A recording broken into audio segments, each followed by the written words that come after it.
And good evening, ghosts, ghouls, and screamers out there from USA, International, Canada, Long Island, aka Strong Island, plus the five spots of Brooklyn, Bronx, Manhattan, Staten Island, Queens.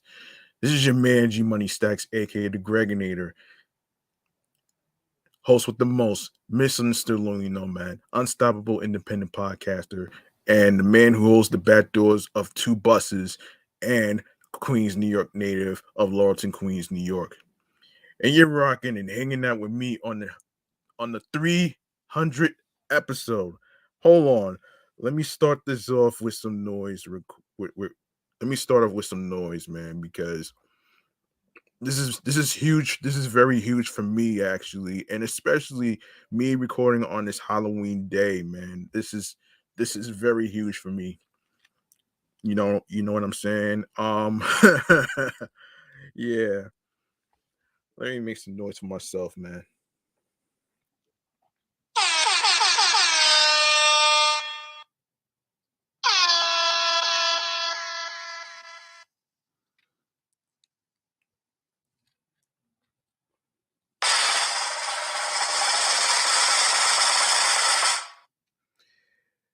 And you're rocking with the 300 episode of Off the Meat Rat Chainz New York Avenue podcast. And happy Halloween, everybody.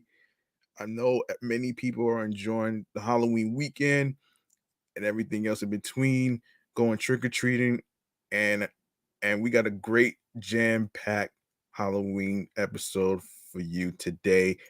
And on top of celebrating the 300 episodes, I really wanted to do it because you know, I mean, it's just my way of saying thank you to every single one of you out there that's been trying to help me not give up on my podcasting career and being able to lift me up to 300 episodes. It really means a lot to me. I do appreciate every single one of y'all who are basically, supporting and all that other stuff.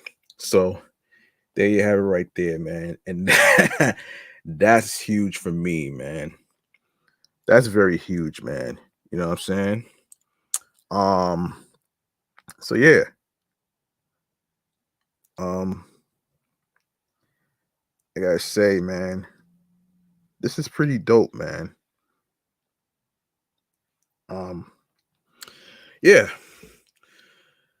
So, anyways, without further ado, if you are new to the YouTube universe and you miss any new and previous episodes whatsoever, please feel free to go ahead and grab the subscribe button for me on the YouTube channel page of G Money Stacks 555 with all the live video episodes on there already uploaded and posted to the channel page. And of course, leave a like and a comment on the episodes and topics in case you have a favorite topic that you like and stuff. You know, just let me know in the comments. All right. So, let me continue. We are also live and direct from StreamYard and YouTube. And of course, aside of myself, is the Instagram live feed. Be sure to turn on your notifications and everything else in between. I will handle the rest at the end of the show. So it really does mean a lot to me. It really does mean a lot to me that I'm able to do what I love. You know what I'm saying? So, without let me continue.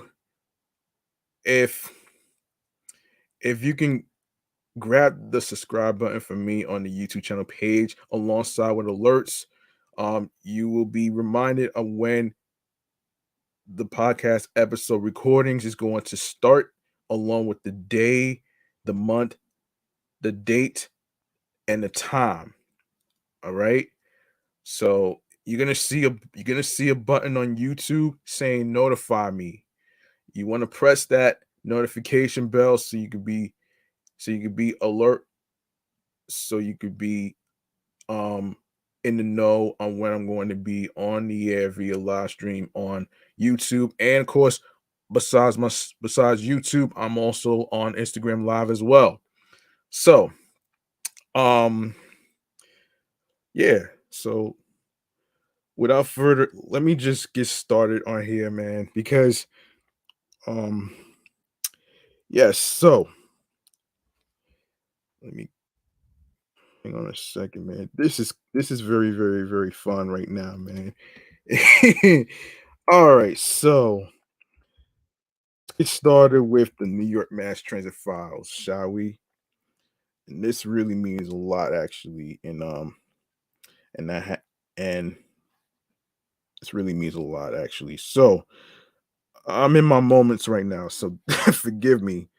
Um, so yes, this is. Hold on a second. Yeah, and this is a little bit of this is a little bit of a win for me.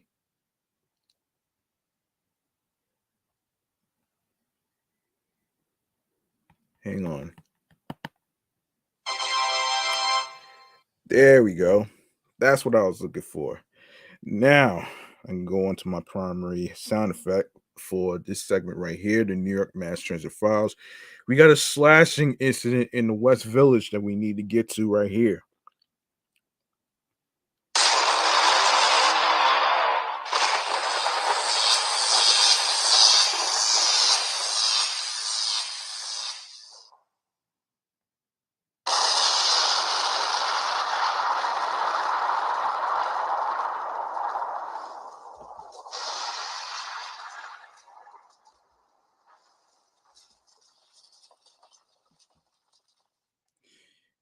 Okay. I know a lot of times you hear these stories about people getting slashed at subway stations a lot though throughout this year, right? But this one in particular is another serious one right here. And this is from amny.com. A slashing at the West Village subway station early on Saturday morning left a man seriously wounded, police reported. The search continues for the suspect behind the attack that occurred inside the Christopher Street station on the one line near 7th Avenue South at about 5:29 a.m. on September 23rd. Excuse me. Police sources reported that the victim, a man in his 40s, was slashed in the left cheek by an unidentified suspect who wielded a sharp object. Oh boy, the motive for the bloody assault remains unknown and under investigation. Oh boy. Sheesh.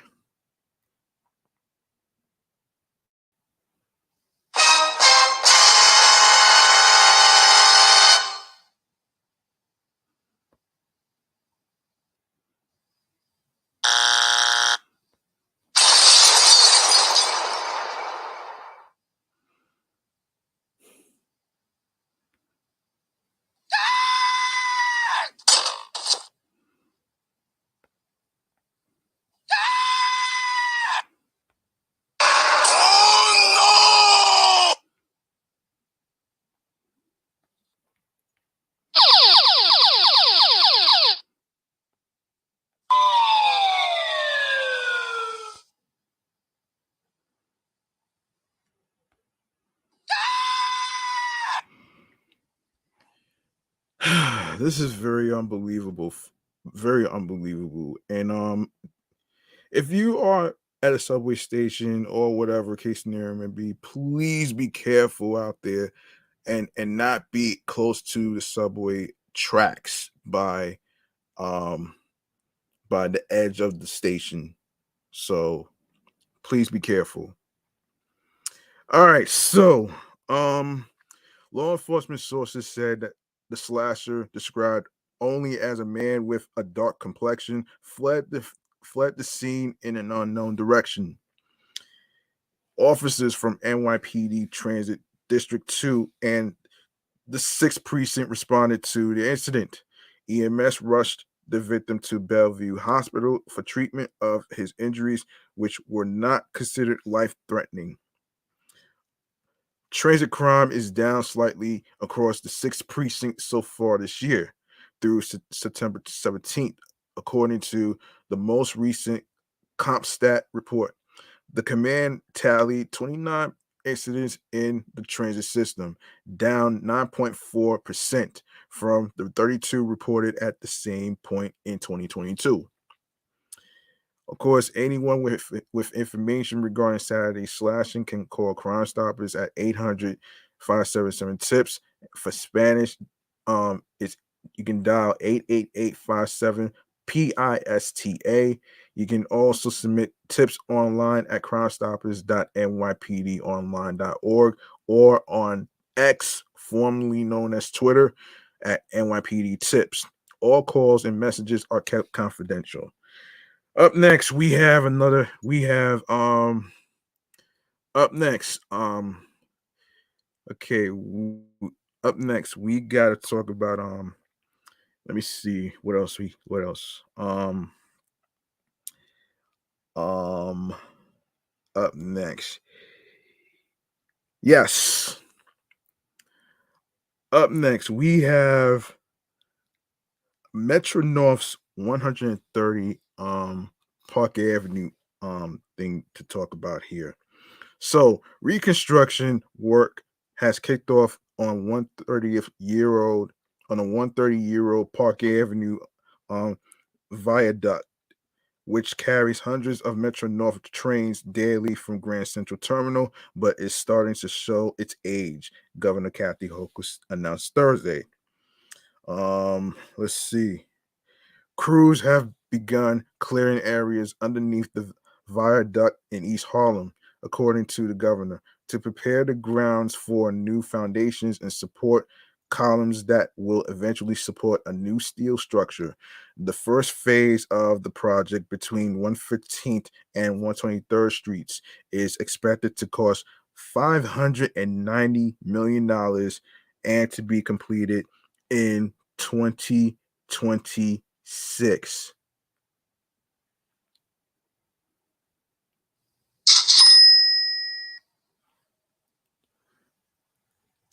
Carrying hundreds of thousands of passengers every day, the Park Avenue Viaduct is a crucial piece of our transportation infrastructure, Hochul said in a statement. This replacement is essential to providing faster and safer service to our Metro North customers while minimizing impact to the local community. Um, the steel viaduct with four tracks, first constructed in 1893, is a critical piece of infrastructure for regional transit operations, carrying 750 Metro North trains each day. Nearly all of the railroads service as they go between Manhattan and areas north of the city. Nearly every train under the Metro North banner operates along the viaduct, which runs from 110th Street to the Harlem River. But after more than a century of service, the viaduct is well past its useful life, and a new structure is needed to serve the region for another 100 years, said the MTA's construction chief Jamie Torres Springer.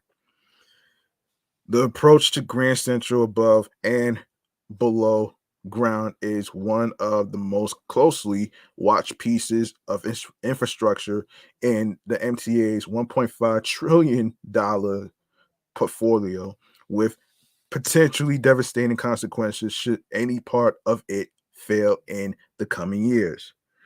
Damn, that's a lot of money.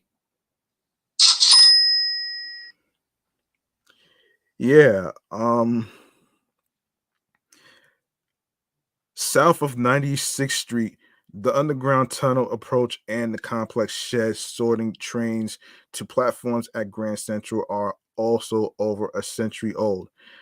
They are buckling under the weight of buildings and vehicles above ground, as well as from water filtration and corrosion. The MTA portrayed the Grand Central approach as one of its most pressing infrastructure needs to address in its recent 20-year needs assessment.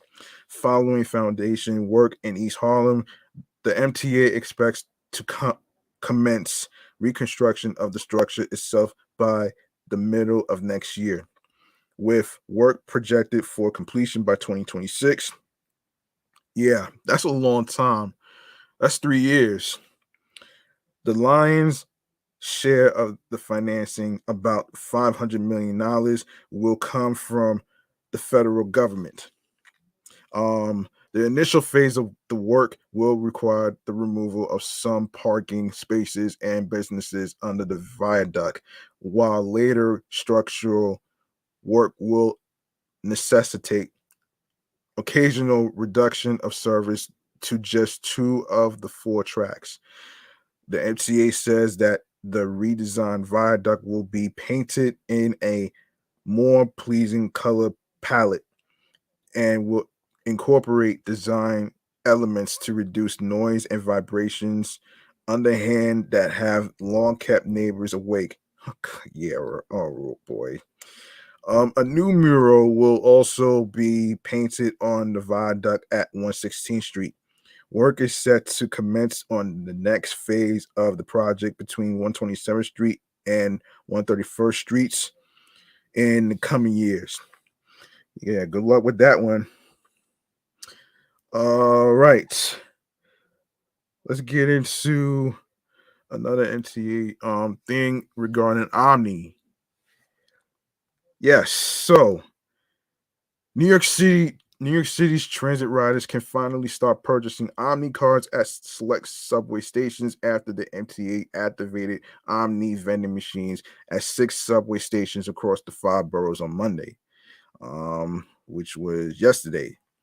Similar to you ubiqu- u- ubiquitous MetroCard machines, um, Omni vending machines allow riders to buy, reload, or check balances on an Omni card, which they can use to tap into the system and pay their fare.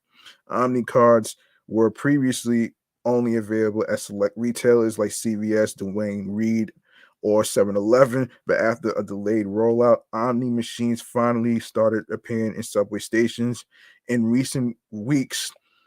And on Monday, the MTA activated 10 machines at 6 stations for a 30-day pilot intended to work out the system's kinks before a larger rollout. Yeah, I did not see an Omni machine in the Jamaica Center station in Jamaica, Queens. So I'm not sure when that's gonna really go down. So um we'll see what happens. Remains to be seen and to be determined. Anyway, um,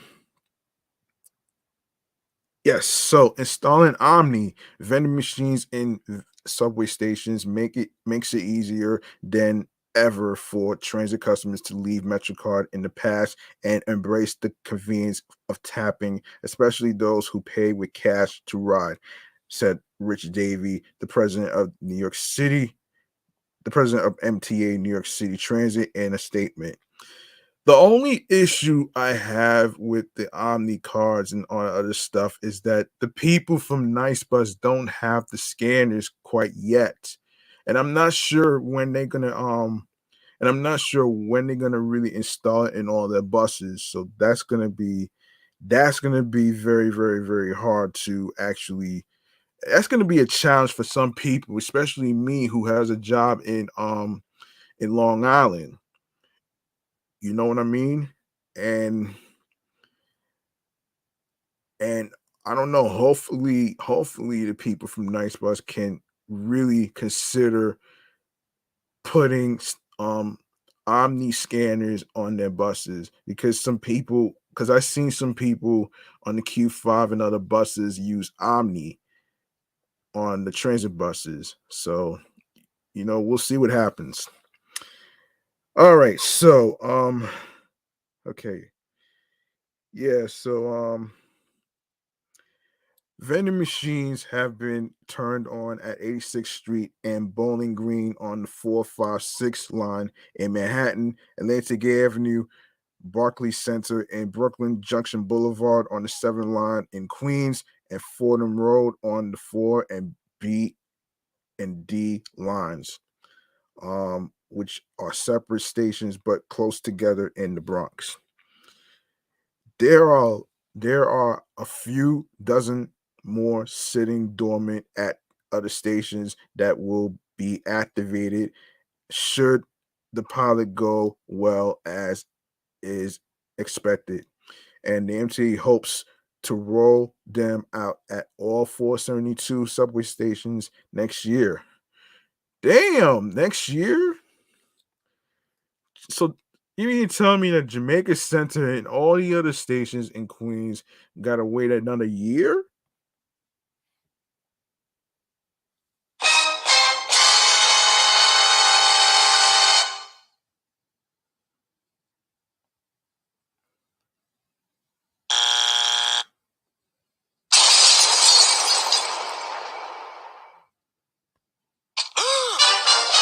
Oh my god!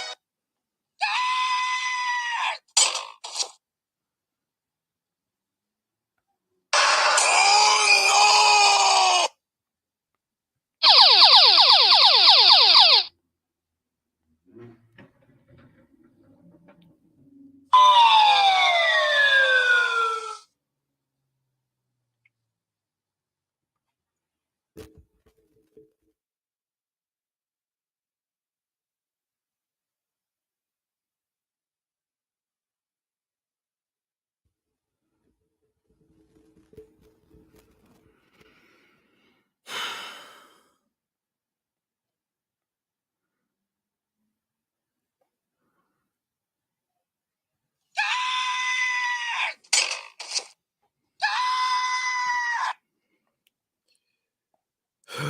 This is crazy. This is very crazy right now. You know what I mean? Very crazy. All right. So the machines look and operate similarly to their MetroCard cousins, but are slightly smaller and have a larger LCD screen. Purchasing an Omni card costs $1. $1. Not bad. Not bad for a MetroCard, huh? Not bad for an Omni card. Excuse me.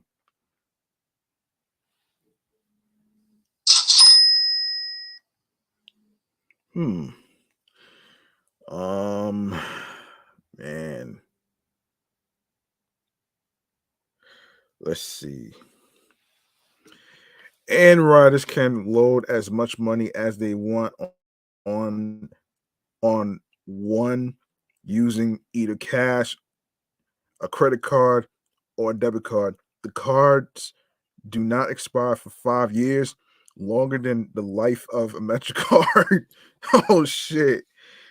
And if a rider were to lose one, they can recover their money provided they have recorded the serial number printed on the back. Many transit riders have been using Omni for years by tapping their debit card or digital wallet on a reader, which have been installed on all subway turnstiles and buses since 2020, which was th- which was 3 years ago, 3 to 4 years, yeah, 3 to 4 years. But Omni cards are critical equipment to tap and go for the scores of New Yorkers and others who don't have smartphones or bank accounts. All right, I got those things covered. I got those things covered. So we'll see what happens here. I'm gonna cop one of these Omni cards in a couple of days, see how it goes, and see how how better it is compared to a Metro card. You know what I'm saying? So anyway, let me continue. All right. Yes. So let me continue here. The MTA has disclosed significant racial, economic, and geographic disparities in who is using Omni. Really, though, nearly 70% of those paying a full price $2.90 fare have switched to Omni, while the numbers are quite a bit lower for seniors and disabled New Yorkers paying reduced fares. Fair fares users and public school students still must use a MetroCard. Damn. $2.90. Yeah. Um yes, $2.90. Yes, yes, yes. Um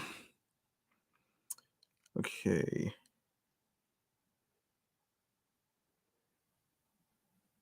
Omni usage is highest in neighborhoods with large populations of young, affluent people like Williamsburg and Greenwich Village, while it lags in lower income outer borough communities. That lies partly in the fact that Omni cars are for sale at big chain retailers, while local neighborhood bodegas still tend to sell MetroCards, a problem Omni machines are intended to fix. There are also disparities between usage on the subway and bus. On a typical weekday, about 45% of subway riders pay using Omni, compared to about 30% of bus riders who have lower average incomes. Previously, the MTA projected it would fully transition to Omni and phase out the MetroCard by the end of this year. But on Monday, Davey told reporters he doesn't expect to retire the MetroCard for at least another 18 months, which is a long time, folks. New Yorkers, what they do hate more than the status quo. Change, said Davey. And so retiring the MetroCard will take some time for sure. And we'll do that again with both speed but deliberation. Because at the end of the day, we want to make sure that our customers are not confused as we roll this out. This is not the first time New Yorkers have had multiple opinions to pay for transit, of course. The MetroCard was first introduced back in 1993, but it took a full decade after that before subways and buses stopped accepting tokens as payment in 2003. Besides convincing the full riding public to take the plunge, the agency still has to not only integrate Omni into its various discount fare programs, but also make it a seamless experience. We will get Omni adoption and be able to retire MetroCard once we've made it simple and convenient for every single one of our riders to be able to use Tap and Go, said Jamie Torres Springer, the MTA's chief of construction and development. Okay. All right. Let's see. Let's see. All right. So up next, we need to talk about the bus accident in Orange County. All right. Um yes, we need to talk about that. We need to talk about that and along with some Halloween stuff that is included in this episode and others. I don't think in this episode. Um I'll try my best to get through the best worst costumes, best Halloween drinks. There's of course best to worst movie Halloween movies and of course TV shows as well. So without further ado, let's continue on to we're gonna continue on to our next segment right here.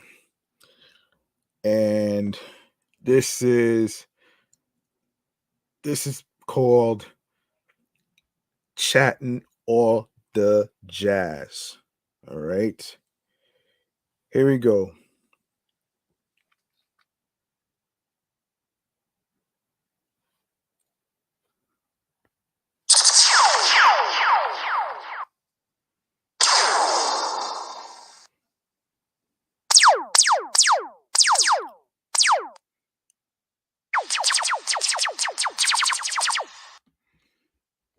All right. Okay. Okay, let's get into this bus accident that we need to talk about here in Orange County. All right, so before I continue, let me see who just came into the chat real quick. And shout outs to Awesome Cookie, aka Robin. Happy Halloween to you and all your friends out there. All right, gotcha. All right, so there's been a bus accident in Orange County. Let me fill you in on what happened here from Times Union. Um, so Wawa Yanda, the area in Orange County where the two people who died in the September bus crash on Interstate 84 in Orange County were ejected from the front row when the bus careened off the roadway, and the driver was among those seriously injured. a- According to preliminary findings from the National Transportation Safety Board released Thursday. Damn. The report does not identify a cause of the accident and notes that all aspects of the crash remain under investigation, but it does provide previously unreported details, including that the bus, a 2014 Prevost motor coach, was traveling in the right lane and crossed over another lane on the westbound side of the divided highway before barreling through a roadside cable barrier and traveling down the median, where it came to a rest on its left side. Oh boy. Oh boy. Damn, that's some scary stuff, man. That is some scary shit, man. On the real. That is some scary shit.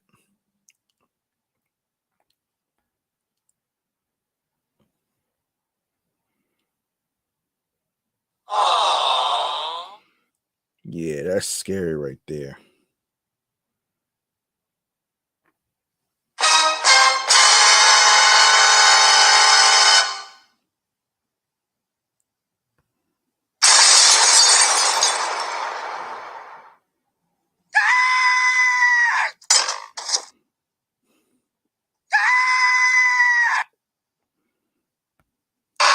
Oh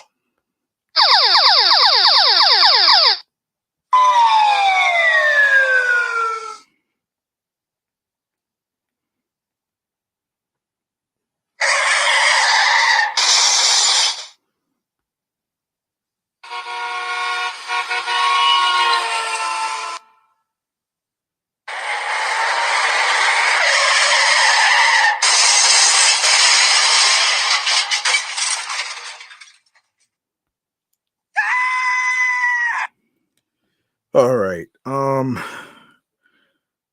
Okay, so um let's continue.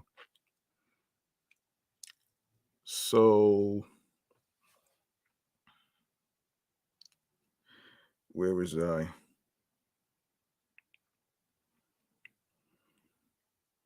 Um, yes, so several occupants were ejected from the motor coach, including the driver and the two front row adult occupants. Both front row occupants were fatally injured, and the driver was seriously injured, the report reads. The crash occurred just past mile marker 12. At that stretch, I 84 is a four-lane divided highway with a speed limit of 65 miles per hour and a depressed Earthton median separating the eastbound and westbound lanes.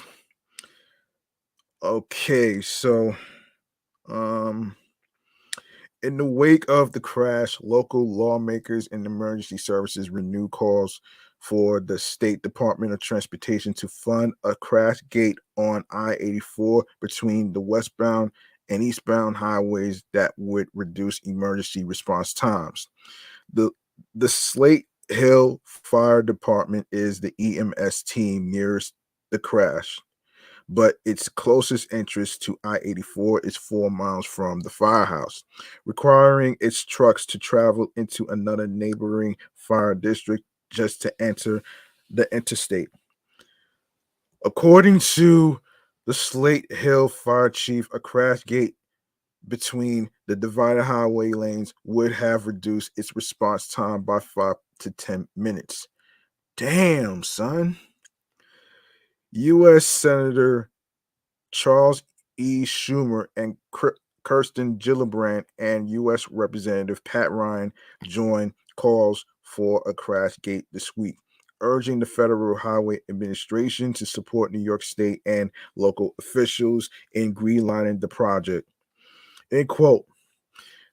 The tragic bus crash in Orange County that took the lives of two beloved Long Island educators and seriously injured dozens of Farmingdale High School students rightfully has residents across New York concerned about the safety of Interstate 84 and the ability of first responders to quickly reach accidents in a more expeditious manner, Schumer said in a news release. The bus was carrying 40 students from Farmingdale High School in Nassau County on Long Island. They were headed to a band camp in Greeley, Pennsylvania. Four adults were also on the bus. Two of whom died. Gina um, Pelletier, Pelletier, age 43 of Massapequa, who was the high school's band director, and Beatrice Ferrari, age 77 of Farmingdale, a retired teacher at the high school.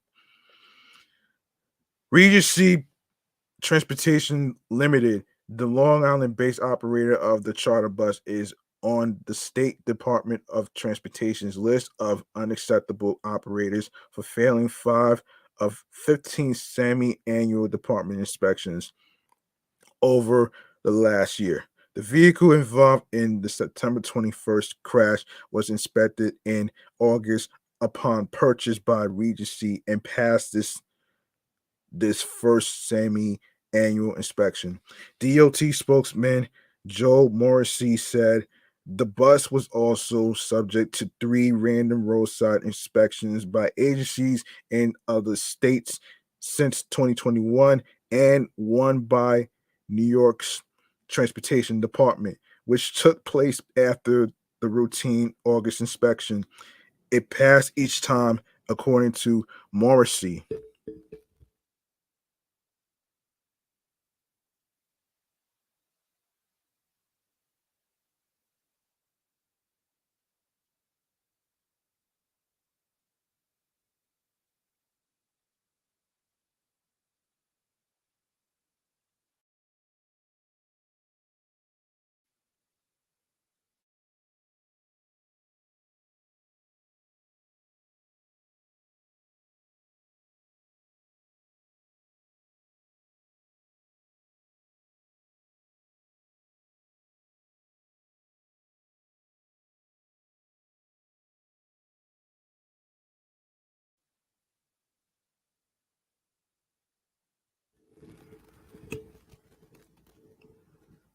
A seven member team from the National Transportation Safety Board arrived on the scene on September 22nd, the day after the crash.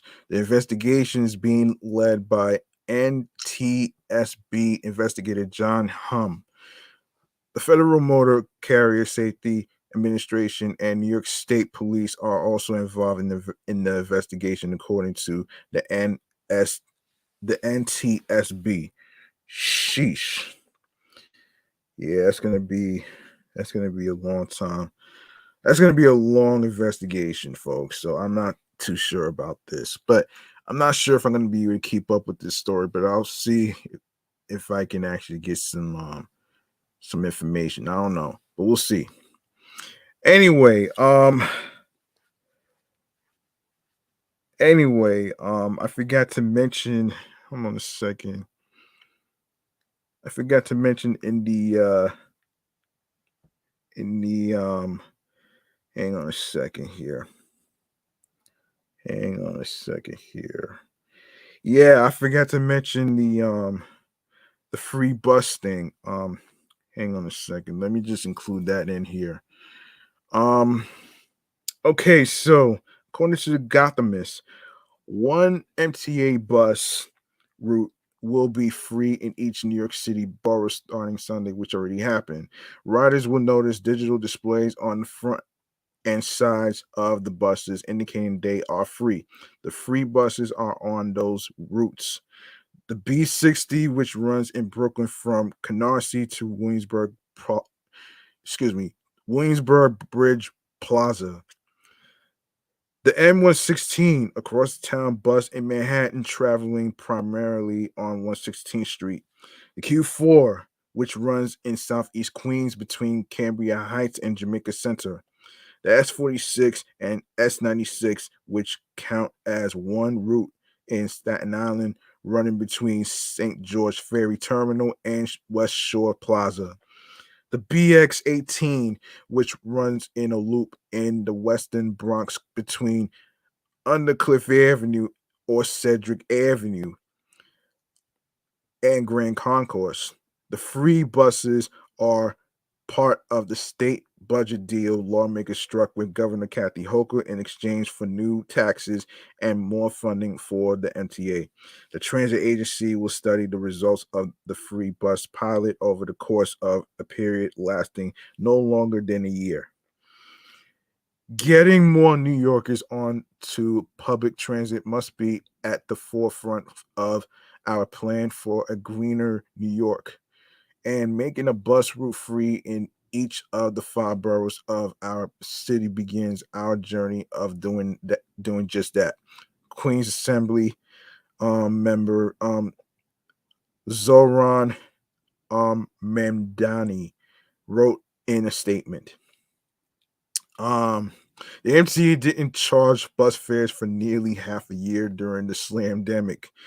Bus ridership remains down by nearly 40% most days compared to pre-slamdemic levels. The MTA says actual ridership is likely higher than the official numbers due to rampant fare evasion. New York City Transit President Richard Davey said he wasn't worried about the five free buses being overcrowded. We welcome the ridership. We have a lot of room on those vehicles, but we'll monitor if we need to add service. New York City Transit President Richard Davey said at Wednesday's MTA board meeting. The routes serve about 44,000 of the agency's 1.3 million weekday bus riders. Last week, the MTA launched a new fare evasion crackdown campaign on local buses, although the agency wouldn't say exactly where they are cracking down. An MTA report found recently that as many as 37% of riders, or 700,000 people, don't pay the fare. Progressive lawmakers have pushed for free MTA bus service to help poor New Yorkers. Omni machines will be covered in the buses so riders know not to pay. The MTA will use automated passenger counters to monitor how many people are riding. Mm, it's kind of hard to keep track of how many people are on the bus. So it's gonna be a lot of people. So that's not gonna be easy. You feel me? That's not gonna be easy. So so there you have it right there. And let's see. Let's see. Let's get to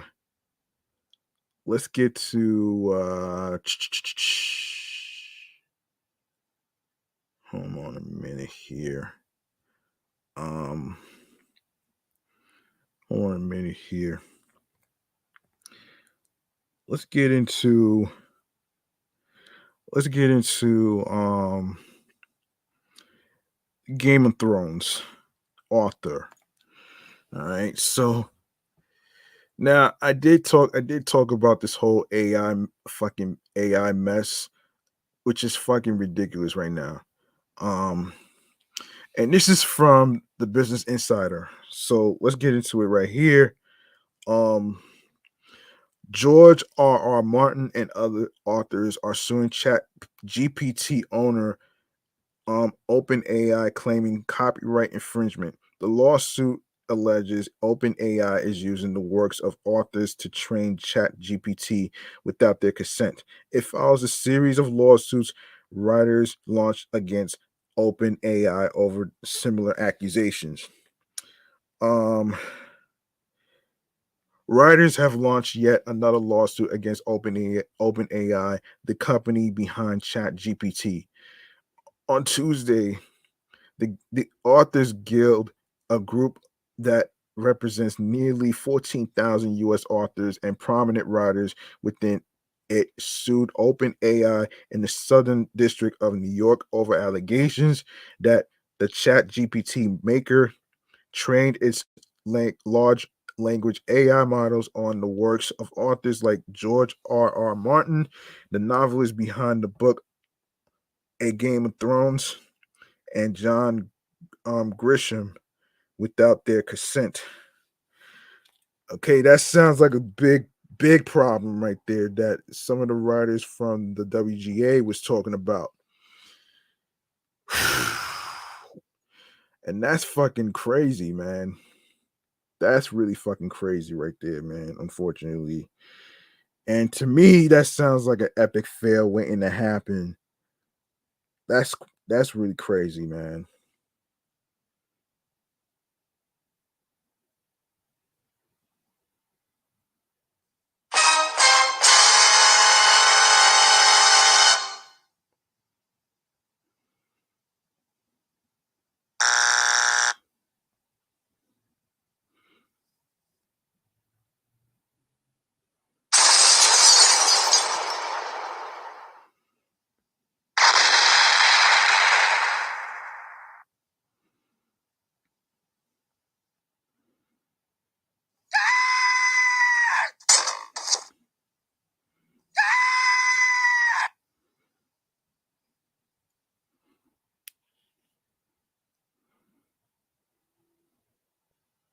Oh no!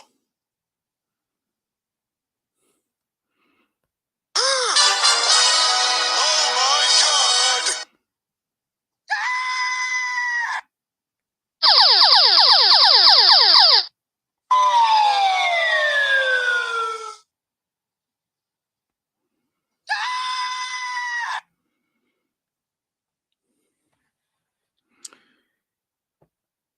Okay. Um Now this is just really messed. That's really fucked up though. I'm unfortunately, just because man, just because AI is here does not mean you get the copy off of people's work. You feel what I'm saying? That's that's really messed up right there. You know what I'm saying? Let's see.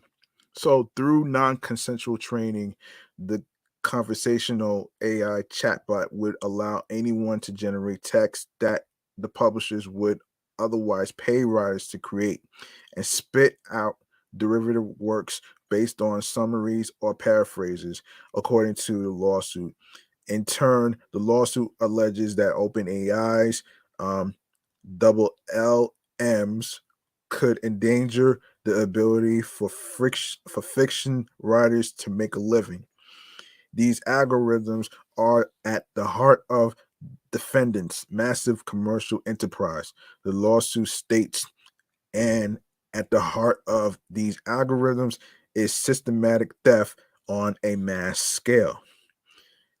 I agree. Um,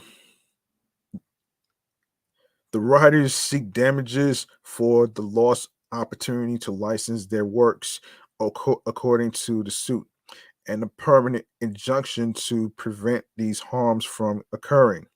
The ability for Chat GPT to mimic the works of authors, according to the guild, could spell trouble for the publishing industry. In a public statement discussing the lawsuit, the guild cited its latest author income survey, which found that the median salary for a full-time author as of 2022 was just barely over $20,000, and that nearly half of the authors surveyed earned less than the median. Oof. Wow. Wow.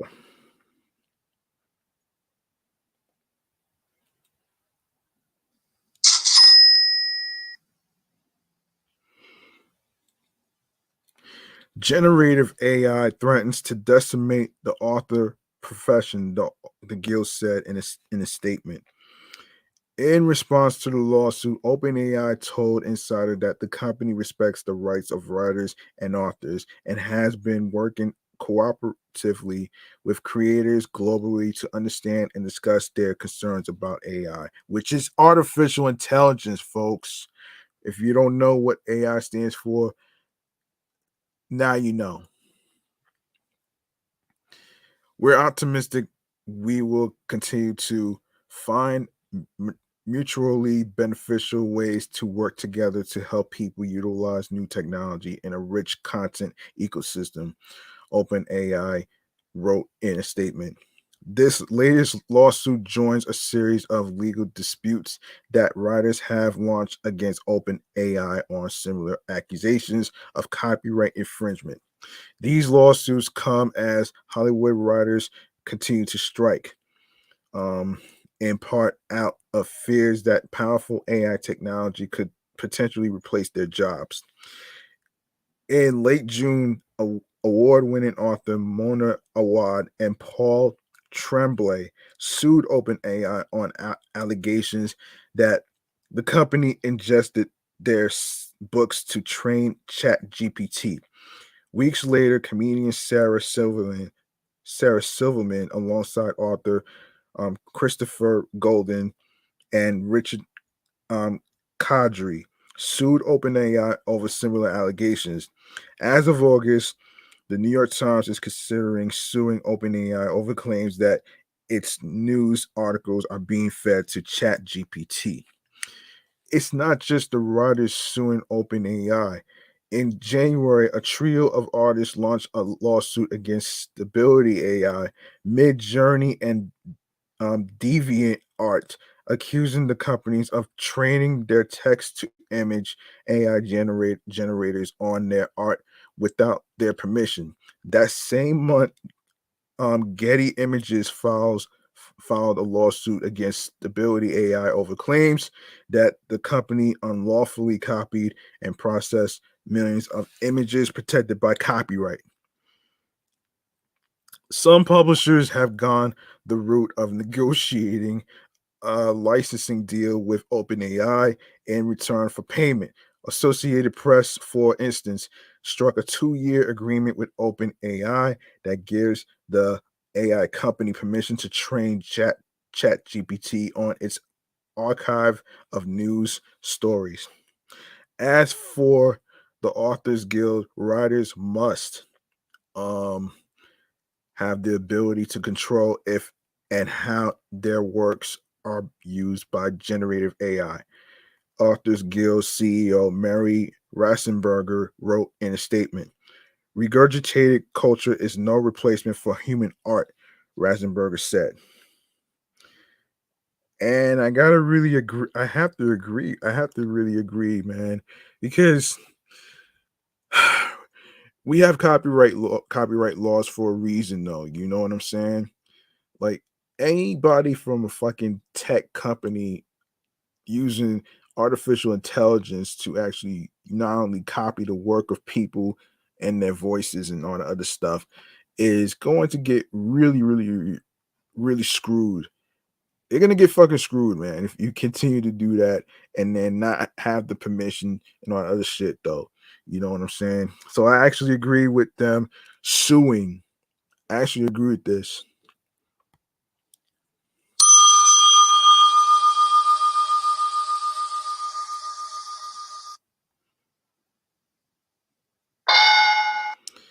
Yeah. Let's see what else we have. Okay.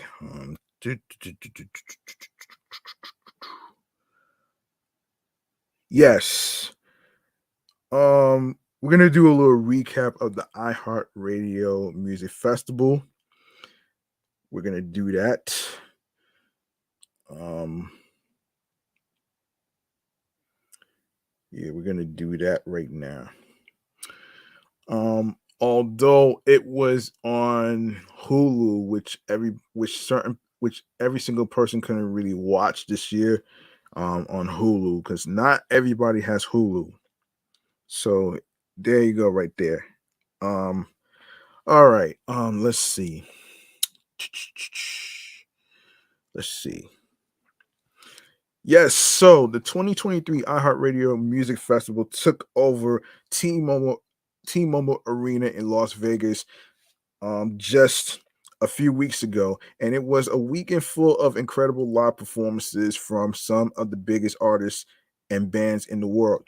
Lining up the stage this year was a star-studded lineup, including Foo Fighters, Fall Out Boy, Kelly Clarkson, Kane Brown, Lil Wayne, Lenny Kravitz, Miguel, Public Enemy, Sheryl Crow, Tim McGraw, 30 Seconds to Mars, Travis Scott, and more.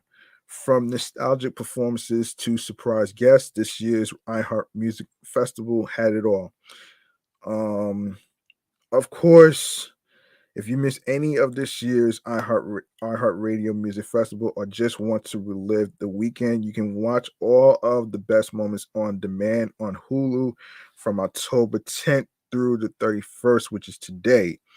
Um, let's see. And let's see. Of course, Fall Out Boy lit their heads on fire while performing their rendition of a Billy Joe classic. After a set full of fan favorites, including Sugar and Thanks, um, FRTHMMRS, Fall Out Boy closed out the show with a bang by performing with fires blazing on their heads while performing We Didn't Start the Fire, their updated 2023 cover of Billy Joel's 1989 hit. Wow. Wow. Wow. Laying your ass on fire on your head. Wow.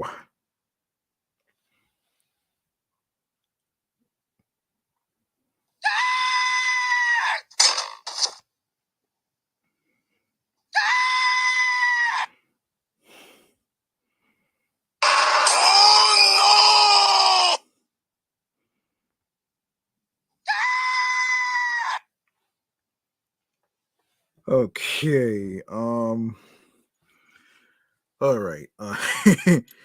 Wait, this is crazy. Hold on, let me see who came in.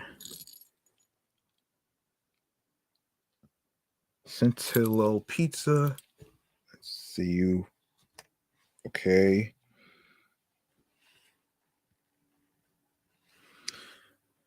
All right. Wait. Okay, so let's see. Yes, so Travis Scott brought some fan favorites to life during his explosive performance. Chase B held it down at the DJ booth while Scott performed new music from his latest album, which dropped over the summer. Excuse me. He also belted out fan favorites like No Bystanders, Antidote, Sicko Mode, and Goosebumps. Um, 30 Seconds to Mars, which includes the actor Jared Leto, joined fans as the band performed one of their beloved beloved hits. After a set full of fan favorites and new songs, Jared Leto brought fans up on stage to one of their biggest hits, The Kill, from their second album, A Beautiful Lie. For the rest of the audience who didn't make it up on stage, Leto walked through the crowd and interacted with fans before closing out the set. Foo Fighters got the crowd rocking out with their energetic career spanning set. The Foo Fighters took the stage at the 2023 iHeart Radio Music Festival for the very first time, performing an incredible set of some of their biggest hits from their nearly 3 decade long career. A Foo Fighters concert or festival appearance is often quite lengthy, but as Dave Grohl told the crowd, the band condensed what is normally a 3 hour set into a little more than a half an hour to treat the Las Vegas audience to 28 years worth of musical highlights. Public Enemy brought back all the classics. Chuck D and Flavor Flav kicked their set off by performing beloved classics, including Fight the Power and Shut 'Em Up. Hmm. Um, Kelly Clarkson had an epic mic drop moment with a Since You've Been Gone lyrics swap. The star performed one of her most iconic hits throughout her career, prompting an epic sing along with the crowd. Since You've Been Gone, an empowering anthem that appeared on her 12-track Breakaway album in 2004. Notably, Clarkson made a lyric swap at the end of Since You've Been Gone, singing, I'm so happy now that you are gone. Lil Wayne performed all his fan favorites and teased more new music. Weezy kicked things off with John before he busted out various classics like 6 Foot, 7 Foot, A Millie, Lollipop, Blunt Blowing, Rich as Fuck, Love Me, and his hit off the Carter 5 Uproar with the support of his DJ and a drummer. Lenny Kravitz rocked out with all of his biggest hits after his full throttle performance and hosting at the iHeart Radio Music Awards earlier this year. Kravitz's iHeart Festival performance was no different as he treated the crowd to some of their favorites, including his cover of the Guess Who's 1970 hit, American Woman, Fly Away, from his fifth studio album, Five, and more. Um, of course, TLC was there, and they paid homage to the late great Lisa Left Eye Lopez in heartwarming tribute. So the spirit of the late great Lisa Left Eye Lopez was felt during T-Boz and Chili's performance of Ain't Too Proud. And What About Your Friends? And they paid homage to Left Eye right before they got into Waterfalls. Sheryl Crow got nostalgic with 90s throwbacks. Crow took everyone on a trip back to the 90s with her performances of If It Makes You Happy, featured on her self-titled app, excuse me, self-titled project that made its debut mid-decade, and My Favorite Mistake. Um Lil Durk surprises the crowd with J. Cole to perform All My Life Together for the first time, which actually won some BET awards, by the way. During his set, Lil Durk brought out J. Cole to perform their collaboration All My Life Together for the first time ever. Um, Tim McGraw fired up the crowd with decades of his iconic hits. A, a country icon like Tim McGraw has a number of unforgettable hits from his career spanning set, and he performed some of his best, including Live Like You Were Dying and Standing Room Only. Miguel delivered an electrifying set. The multifaceted singer took over the stage as he played his guitar alongside his live band, performing songs like Skywalker and Sure Thing. Kane Brown surprised the crowd with two surprise guests. The country singer songwriter had two big surprises up his sleeve during his set when he invited his wife, Caitlin Brown, out to sing Thank God, followed by Khaled to help him sing their collab Be Like That. Hmm. And that's the highlights of the iHeartRadio Music Festival of 2023. So it was on Hulu. So in case you didn't get a chance to watch it, do it now. All right. Um okay. Okay, let's see. Um oh boy. Let me see. Um I'm gonna save the Spawn thing of Call of Duty. I'm gonna save that for um I'm gonna save that for last anyway. So let's see. Okay, um let's get into all right, let's get into let me see. We're gonna get into the Halloween costumes of 2023 in honor of Halloween, and we're gonna get into the best and worst Halloween TV shows, plus the movies, and of course, best Halloween parties. And we're gonna get into a little bit of everything as far as the the s- the spawn of season 6 of Call of Duty.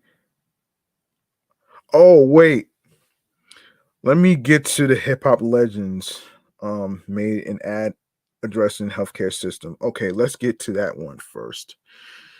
All right, so I ain't want to forget that one. Let's get to that one. Let's get to that one right here, man. Let's see. Um, okay. Um, yeah.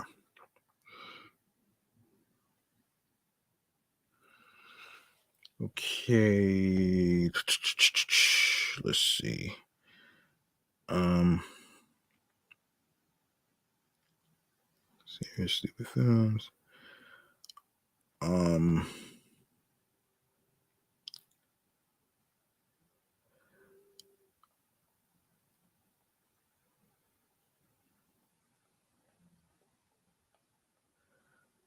Hold on a second. Okay. Legendary. Wait, hip hop legends main and ad addressing the healthcare system. Okay. Okay. All right. Let's get to it. Um, okay. Hip hop legends made an ad addressing the healthcare system.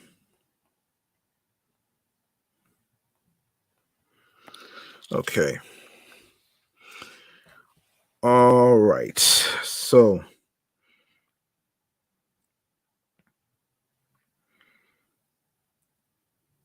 All right. So let's get into it right here. Let's get into it right here.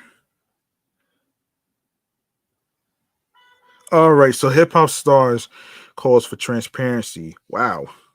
Not sure what that means. Not sure what that means, but and sorry for the car noise. Hold on a second.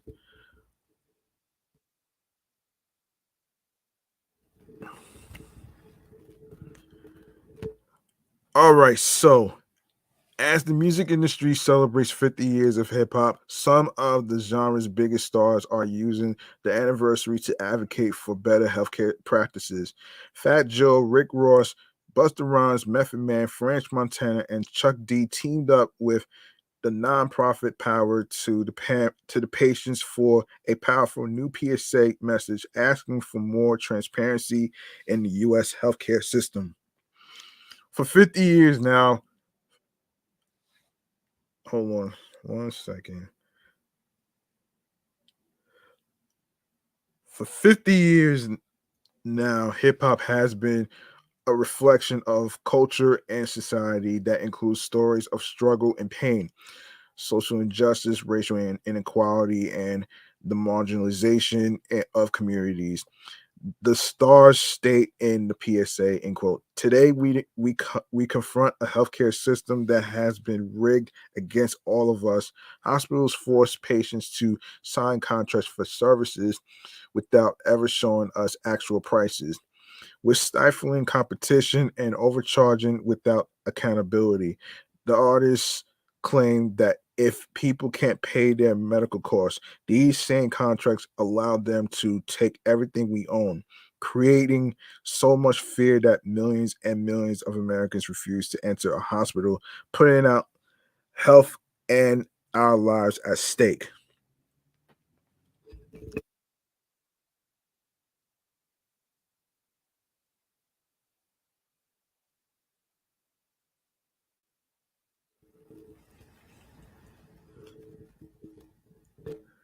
The group calls the the group goes on to um, call the situation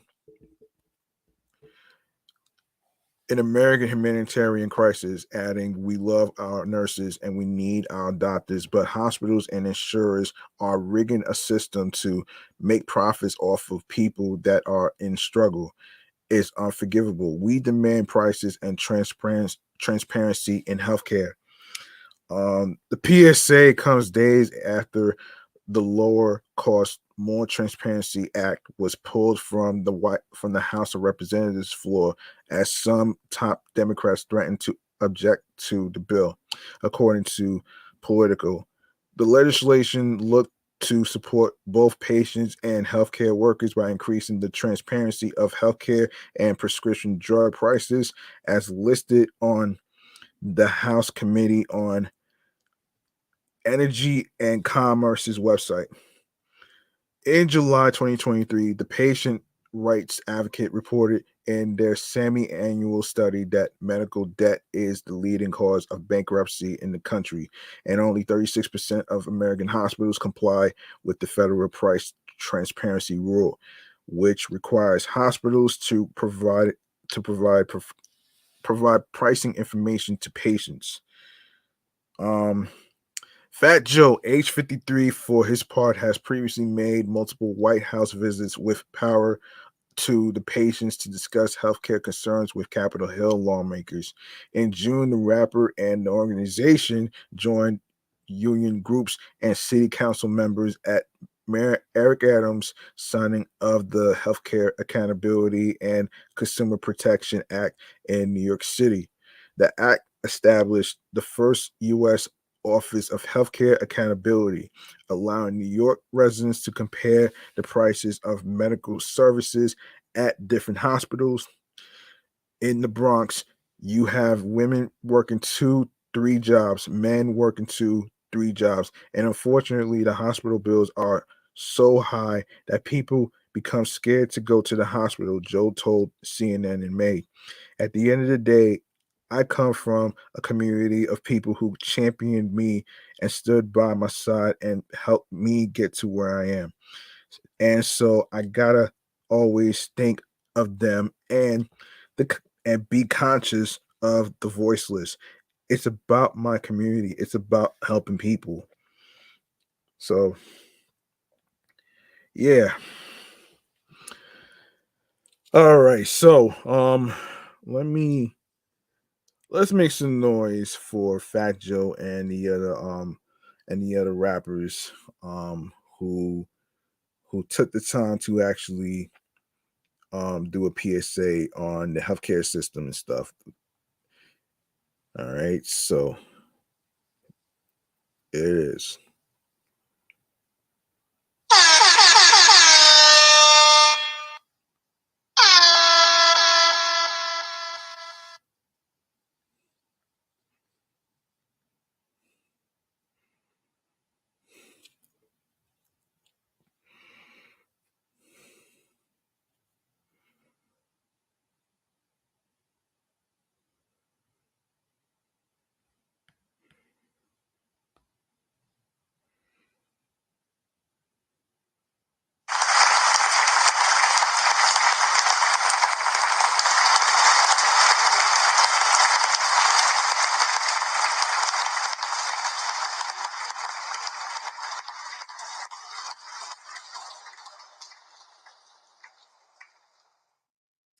Okay.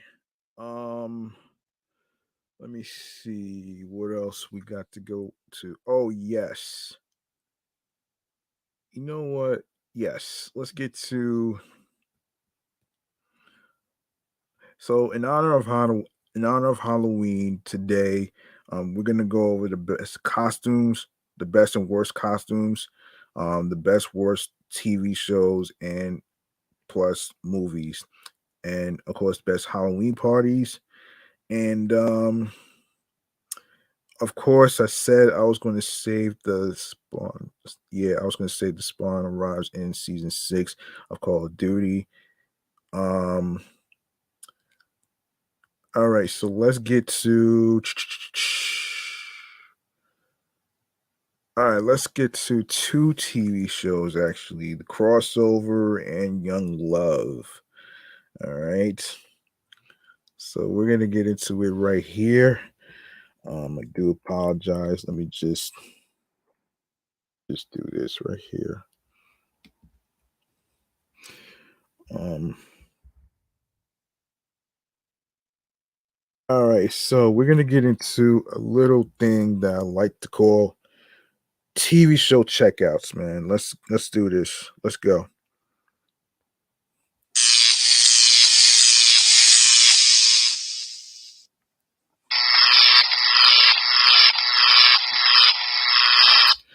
All right, we got two TV show checkouts. We got two TV shows to talk about here. First and foremost, let's get it. We're gonna get into hang on a sec. Um, hang on one second. Let me get rid of that. Um, okay, we got yes, so two TV show checkouts. We have to um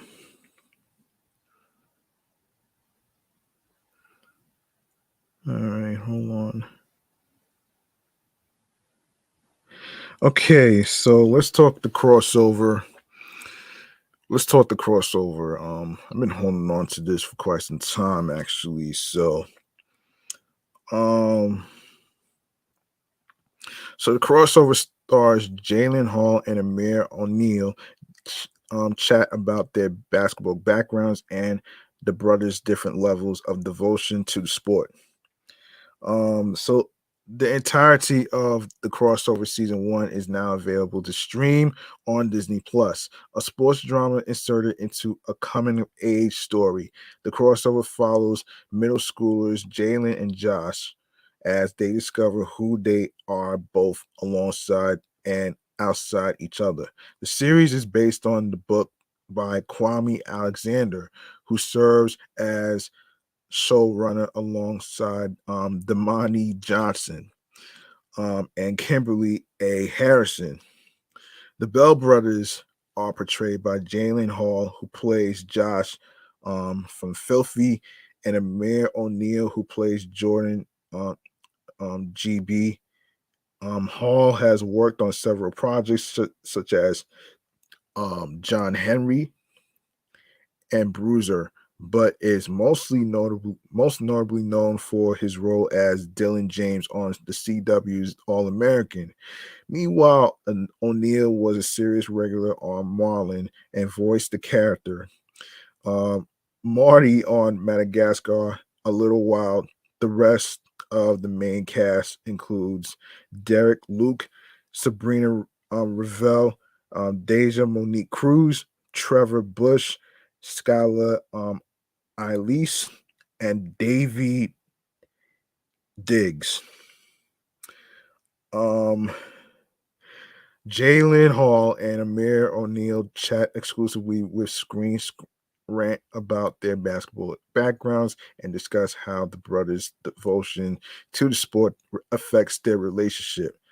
So, all right, so they did an interview and there's been some questions being asked. So, how much basketball did you play before this movie? Do you have a background in the sport or were you learning on the go? And and they said, let's hear what they said actually. So, um, yeah, pretty much learning on the go. I'm pretty sure we had enough expertise to land us the job, at least. And then when we started actually getting into practicing, we practiced every week leading up to filming. Then when we got to New Orleans to start filming, we still practice every so often. After a while, it just became secondhand. We were doing it for fun. It wasn't even something we had to do to get better anymore. It was something we wanted to do to further indulge in the sport. Okay, and there are a lot of differences between the brothers. Do you find that you are more similar to your own character or to each other's? For me, I would say that I find similarities in both characters. I feel like I can relate to Filthy in the way that he's kind of sure about what he wants to do in his life. I feel like I have a general idea of what I want to do in my life. I can relate to JB because I relate to JB just with his creativity and how he makes music and beats, and even his clothes. So yeah, depends on the day. Um, I agree with that. One of the biggest differences between the brothers is that Filthy sees basketball as his whole life, and JB sees it as a part of his life. Can you just speak a little bit about the effect this has on their relationship? For sure, that can definitely create discord, but in Filthy's point of view, it's really kind of thrown a wrench in the machine and the gears there. The machine was running so smoothly at first, and then this sudden stop kind of disorients him in a way that he has to bounce back quickly, but he doesn't really know how. And that kind of creates a rift between both of them. The parents have to kind of mend both sides, but ultimately they don't have the power to fix it themselves. Ultimately, JB and Filthy will have to fix it themselves. The parents can only do so much. I guess that is the task of brotherhood, right? Yeah. Um they are being coached by their dad. So do you think that adds a level of pressure? I don't think that the fact that they are being coached by their father is what adds the element of pressure. I think it's the fact that their father was so successful in his basketball career. Chuck Bell is like an NBA legend, and his sons kind of had to carry that torch a little bit. I don't want to speak for Jalen because Jalen knows his character better than me. But I felt like for Filthy, especially, he looks up to his father. With JB, I feel like he doesn't really feel the pressure as much just because he's kind of doing his own thing.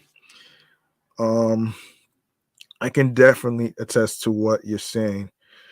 I think that there is a little bit of pressure regarding Filthy simply because, like Amir said, with his background and him being who he wants to be, but ultimately he doesn't want to disappoint him. He wants him to be proud, and a lot of that comes with him being coached and mentored by him.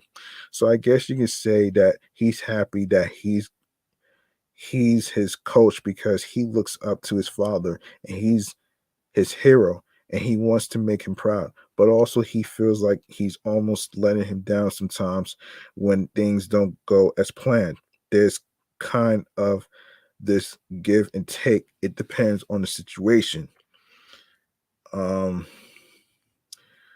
so about the crossover based on critically acclaimed best-selling novel and verse by Kwame Alexander, the crossover introduces teen brothers Josh and Jordan Bell, widely considered basketball phenoms, through his lyrical poetry. An adult version of Josh, aka Filthy, narrates the story of he and his brother's coming of age and on and off the court as their former professional basketball player father adjusts to life after basketball, and their mother finally pursues lifelong dreams of her own.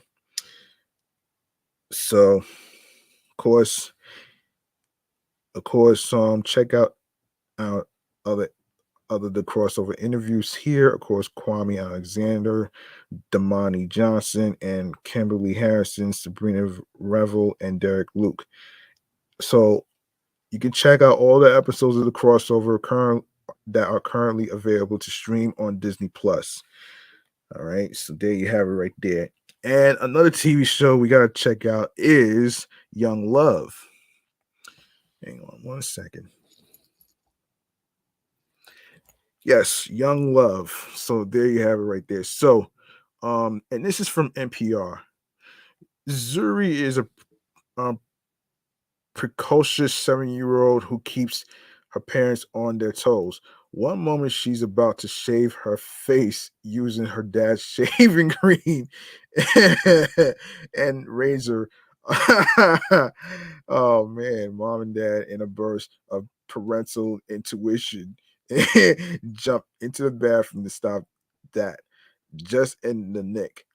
In another, she's trying to be nice as her mom tugs her hair into a frazzle of braids that her dad has to secretly undo and redo.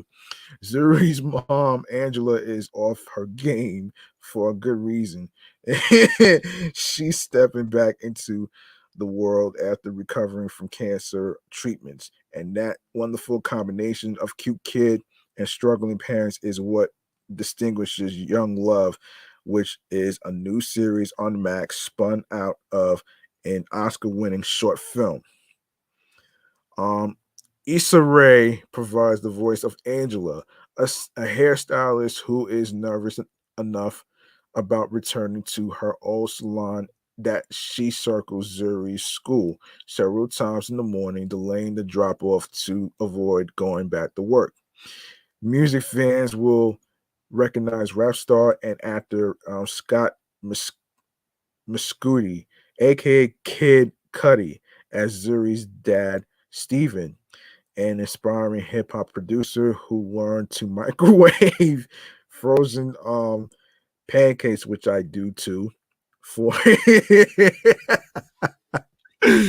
oh shit, for breakfast and used zip ties to coral his daughter's hair while Angela was in the hospital.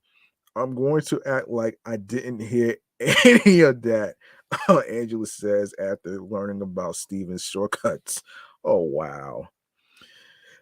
Ah, man. Ray and Miscati are joined by veteran character actors Harry Lennox and Loretta Devine, who play Angela's old school parents, and Brooke Monroe Conaway shines as Zuri, who sounds super cute and innocent, even when she's cutting up.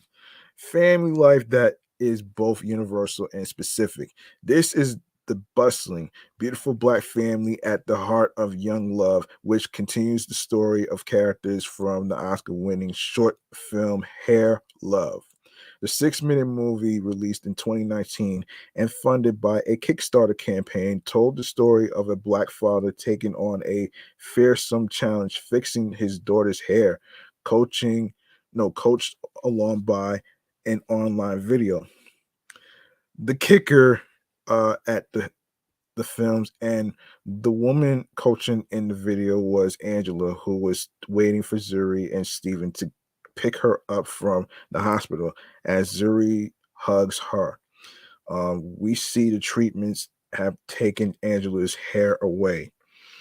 Um, Young Love's creator Matthew A. Cherry also wrote and co-directed Hair Love, crafting both projects to celebrate and normalize black hair and black families. Yes. In Young Love, we see moments when they are like any other family. Millennial parents struggling to balance work, home, and an unexpected health scare.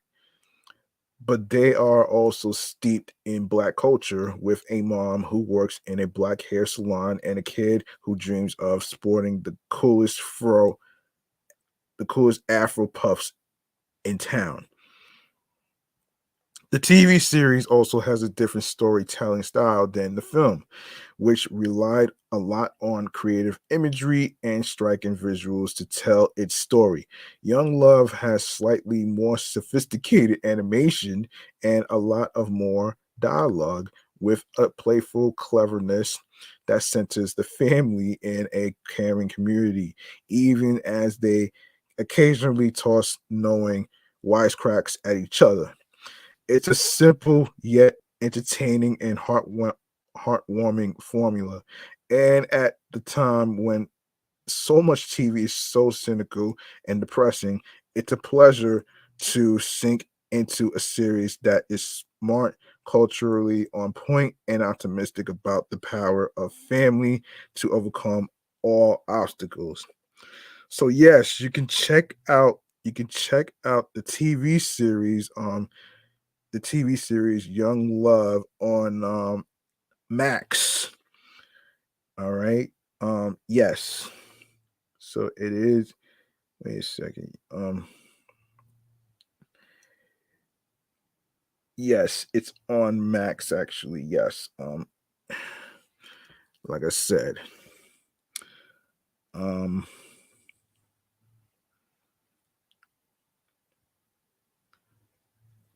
um, okay.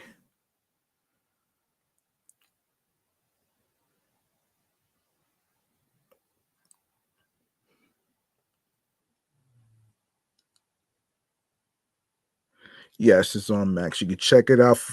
You can check it out for yourself. All right. So let's get into. So because it's Halloween, um let's get into um let's get into the best and the best and worst horror movies of Halloween.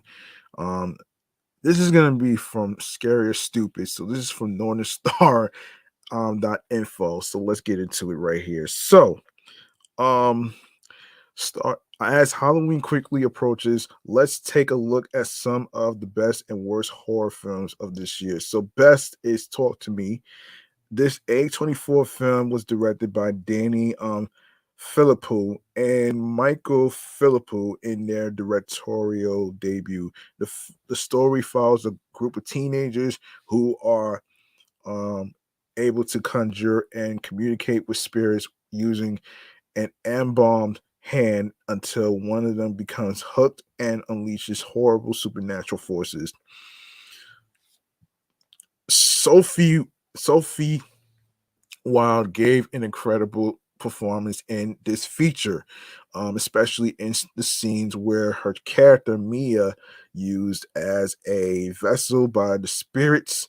This movie by far has the most interesting and original original plot, excuse me, on this list. However, be prepared for some common horror movie cliches and a cringy car scene featuring Sia's um, um, chandelier. And Evil Dead Rise is the fifth installment of Raimi's Evil Dead franchise.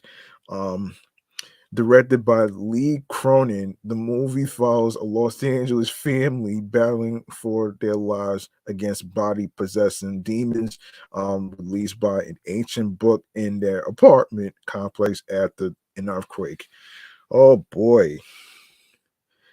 Oh my gosh. Damn, that's wow. Wow. That's pretty scary though, man. I'm not gonna hold you. That has to be very scary to me. Um, okay. All right. So, yeah, that's scary right there, man.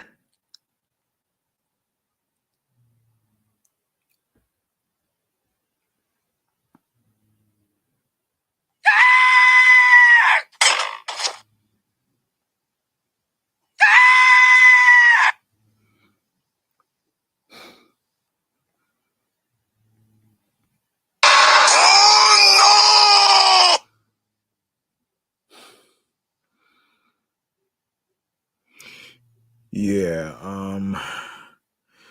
Okay, so as a fan of the trilogy, it was solid. It was a solid modern entry to the beloved classic film series.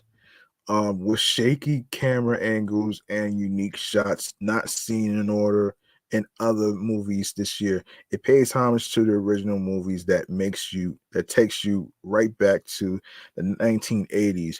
Dead by Dawn. Ooh. Now, some people were saying that the Winnie the Pooh Blood and Honey movie was the worst. So the British slasher went into production in May 2022 after the first Winnie the Pooh book went into public domain on January 1st of the same year.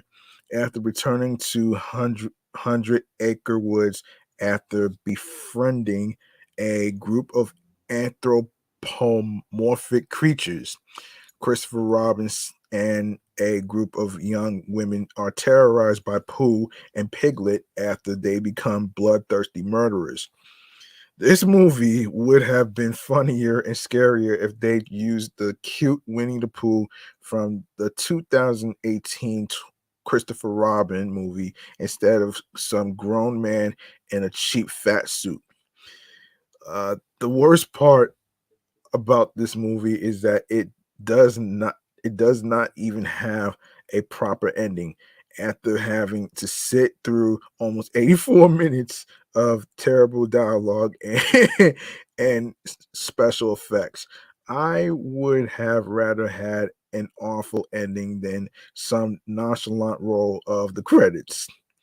Slaughterhouse. Unlike the other films on this list, Slaughterhouse, directed by Matthew Goodhue, is a horror comedy.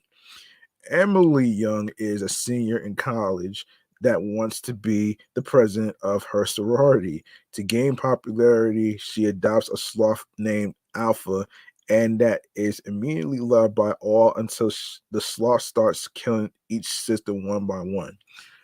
Why does that remind me of Carrie? Why does that remind me of Carrie? You know what I'm saying? That's what really reminds me of. Oh man, the sloth in this movie looks like they used the the old puppet of Gizmo from the Gremlins. Oh man, and made oh shit, and made it ugly, and they overcompensated for this by making the characters in this movie constantly call the animal cute. Alpha is poached from a jungle, immediately caged, taken to an animal mill, and can somehow read posts on social media and drive. I am not joking. The sloth uses a GPS and drives a car. There are some good moments, but they are overshadowed with all of the movie's glaring flaws.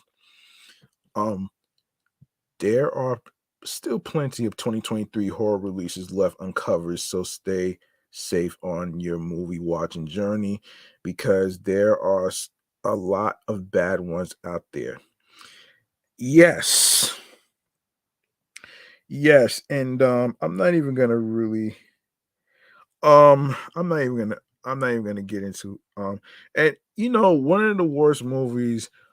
The other day I was watching a YouTube video. It was a guy from um Double Toasted Podcast on YouTube, right? He was going him and his and the homie, right? They was going over the Friday, no, excuse me, the Five Nights at Freddy's movie. And and I have to say, man, I have to say that, you know, they're right, man.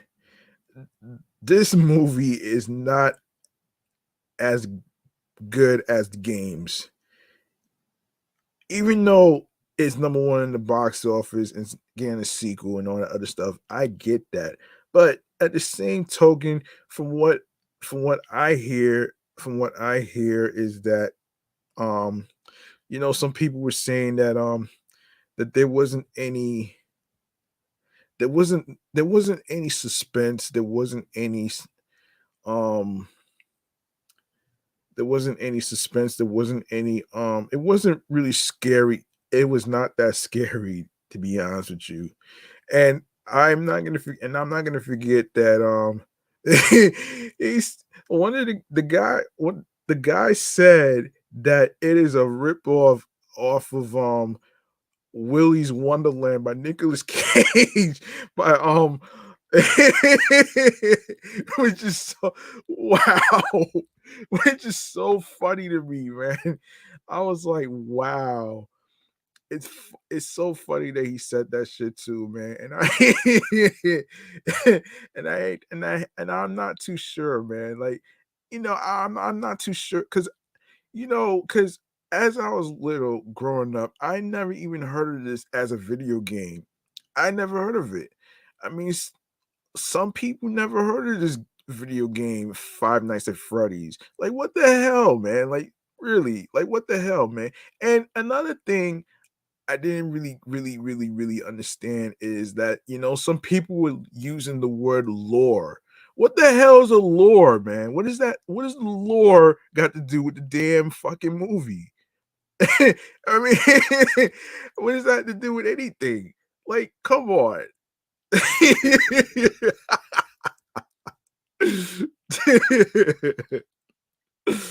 Oh man.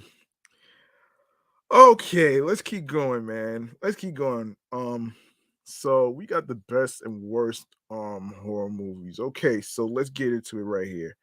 Um oh my god. Let me tell you something, man. So, okay, so Scream 6. Yeah, hang on a second. So, yeah. Yeah, so top 10 best horror movies of 2023 so far. So Scream 6, right? Um in the next installment of the survivors of the Ghostface killings leave Woodsboro behind and start a fresh chapter in New York City. Of course, Ghostface has arrived to the Big Apple, directed by Matt Bet- Bettinelli, um, Open, and Tyler Gillett. Written by James Vanderbilt and Guy Busick, and with the original franchise writer and creator Kevin Williamson as executive executive producer. Scream 6 is an American horror slasher film, being the sixth installment in the Scream franchise and a direct sequel of Scream 2022. This is the second film in the franchise that is not directed by Wes Craven after he passed away in 2014. Before I keep going, man, I want to say this though, man. Okay, so the person from Blumhouse or whatever who said that um it's like a love letter to the fans or whatever, but at the same time though, like, sometimes it's not always the damn fucking case, man. It's just not, man. And I would rather see Scream 6, the rated R horror movie, um, over Five Nights at Freddy's, man. Because if you really think about it, the Scream franchise has been more successful than Five Nights at Freddy's, to be honest with you, man. They've been around for years, just like the Saw franchise. Saw 10 recently came out and shit, and actually did do a lot of scarathon too. So, you know what I'm saying? So I'm just like, yo, listen, man. I'm not wasting my money on a piece of trash movie that I never even heard of. Sorry, man. That's just not happening. And just because it's making money, that doesn't mean that it's a good script sometimes, in some cases. So that's just me. That's just me. You know what I'm saying? And everybody has a right to their damn opinion. You can't expect to agree. You can't expect somebody to agree um with you or the fans out there, whatever. Because everybody has a different prerogative of what they like. You know what I'm saying? So that's just how I feel about this though, man. It's just trash, man. Five Nights at Freddy's is just trash. Even though it's number one in the box office, so fucking what? You know what I'm saying? Like, that's just how I feel. That's just how I feel though, man. You know what I'm saying?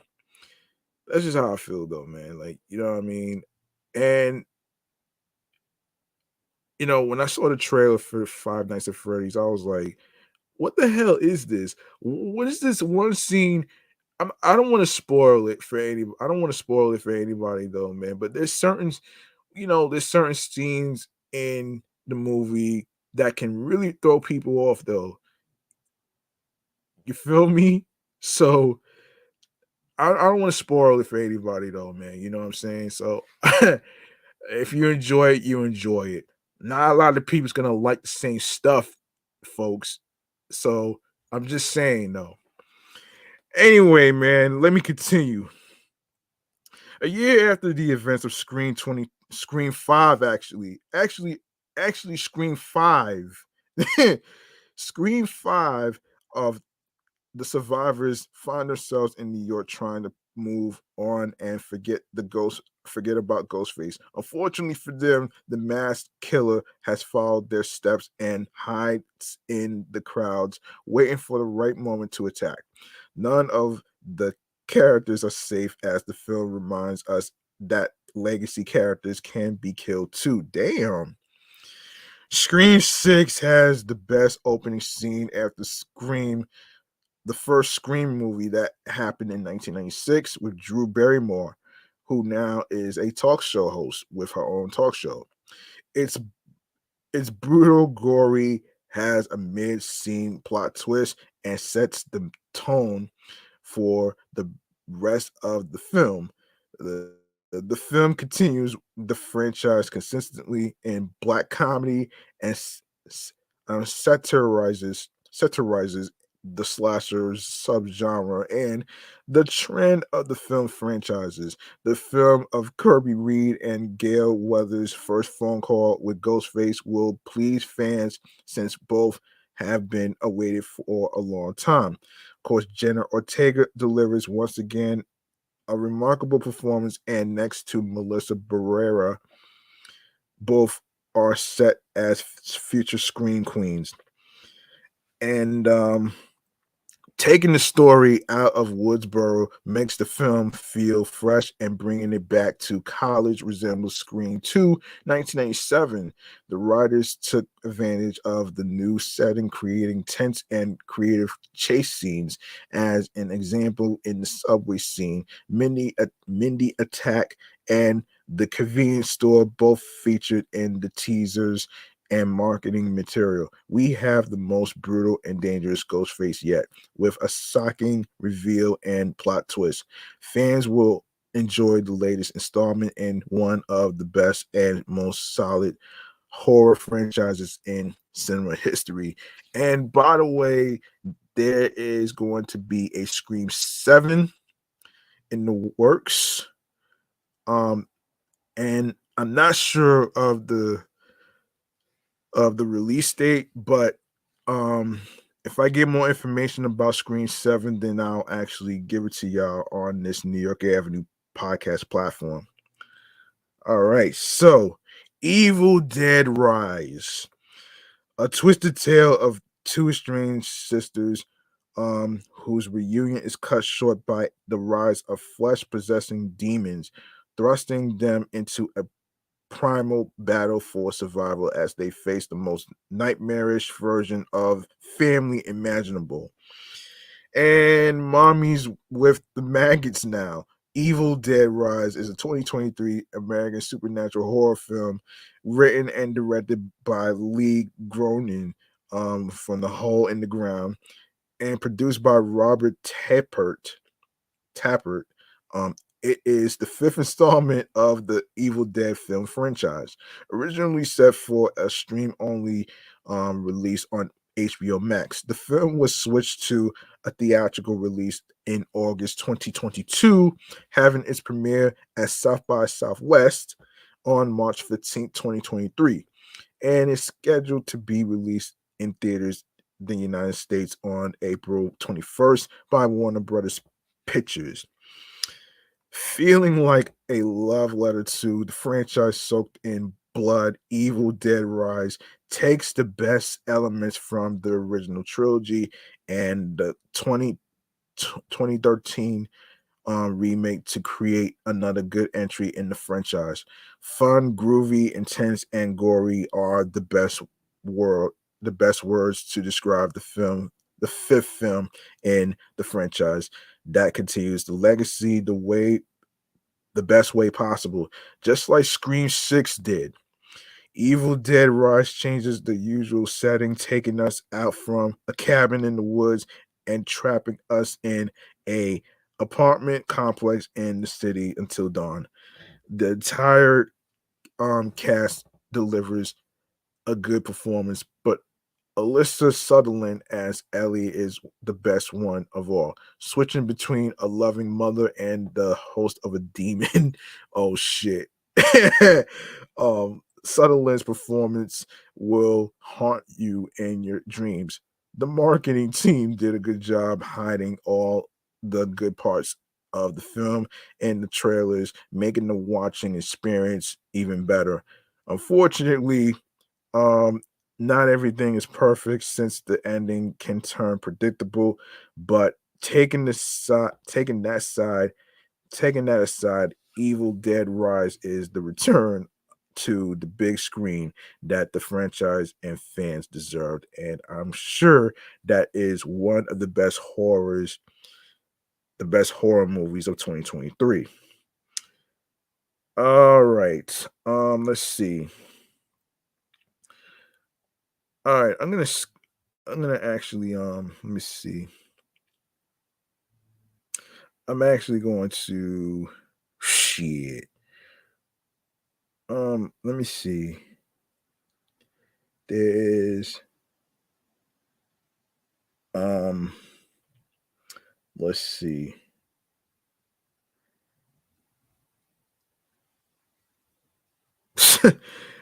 Can't believe this shit. The five worst horror movies of 2023 so far. Of course, obviously we discussed Winnie the Pooh, Blood and Honey, um, Children of the Corn. Damn, there's something wrong with the children, and then Unwelcomed, and then The Lair. Damn, son. You might want to add. You might want to add Megan and Five Nights at Freddy's as the worst movies ever. So you know what I'm saying. So yeah. Anyways, let me see.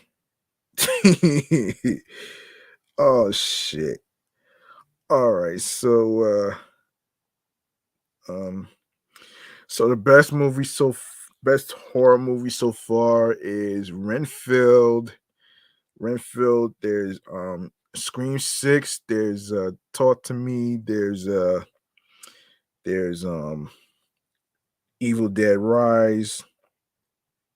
Um yeah, that's crazy though, man. But now I don't know why Cocaine Bear has been added, but it's more of a comedy horror thing. So I don't know if that really counts, but I don't know if that really counts though, but it's yeah. Oh my gosh. Anyway, man, this is just oh boy. Yeah, yeah, yeah, and yeah, you could count Cocaine Bear the comedy horror, the rated R movie as one of the best comedy horrors, I guess, in there too. Um, Now some of these movies I never heard of before. Some of these movies I never heard of before, which is Clock and Infinity Pool. Um, and Sick I never heard of, and Skin Na Marik. Oh gosh. Anyway, man. All right, let's go on to some more stuff. Let's see. Um let's see. There's got to be some more stuff. Okay, so of course it's 2023 when Detective Shahara Hassan, um, played by Amaka Okafor, finds a dead body in London's Long Harvest Lane. The corpse is an unidentified naked man with a gouged out eye, and a curious tattoo.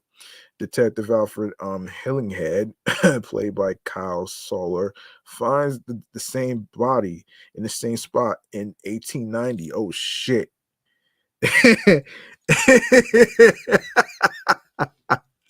Oh shit. So does Detective Charles Whiteman, played by Jacob Fortune Lloyd in 1941, and Detective Iris Maplewood, played by Shira Haas in 2053. They eventually learn that their John Doe's death is caused by someone traveling backward in time. But why? But why? Um, I love to drop a spoiler about this British crime thriller right here, but I won't because I still don't fully understand what's happening in the story that's based on the DC Vertical graphic novel of the same name, but that hasn't stopped me from immersing myself in its unnerving and ominous world. But expect gruesome autopsy scenes from various time periods because bone snapping gore never goes out of fashion. So, Living for the Dead, of course, is a start. It's on Hulu. We have 30 Coins season 2 on Max. Um, and American Horror Story season 3 on FX and on Hulu. And Escaping Twin Flames on Netflix, of course. You know what? Hold on. You know what? You know what? Hold on. Let me do this. Let me do this though. Now I'm just gonna scroll through the names actually. I'm sorry. I'm just gonna scroll through the names. I'm just gonna scroll through the names actually. Forget. Let me see. Where the hell did oh boy. Oh, okay. This is what I missed. Okay, so you have the fall of the horror, no, the fall of the House of Usher, which is on Netflix. Um, the Shining Veil season 2 on Stars. The entitled no, the Enfield Poltergeist, Apple TV.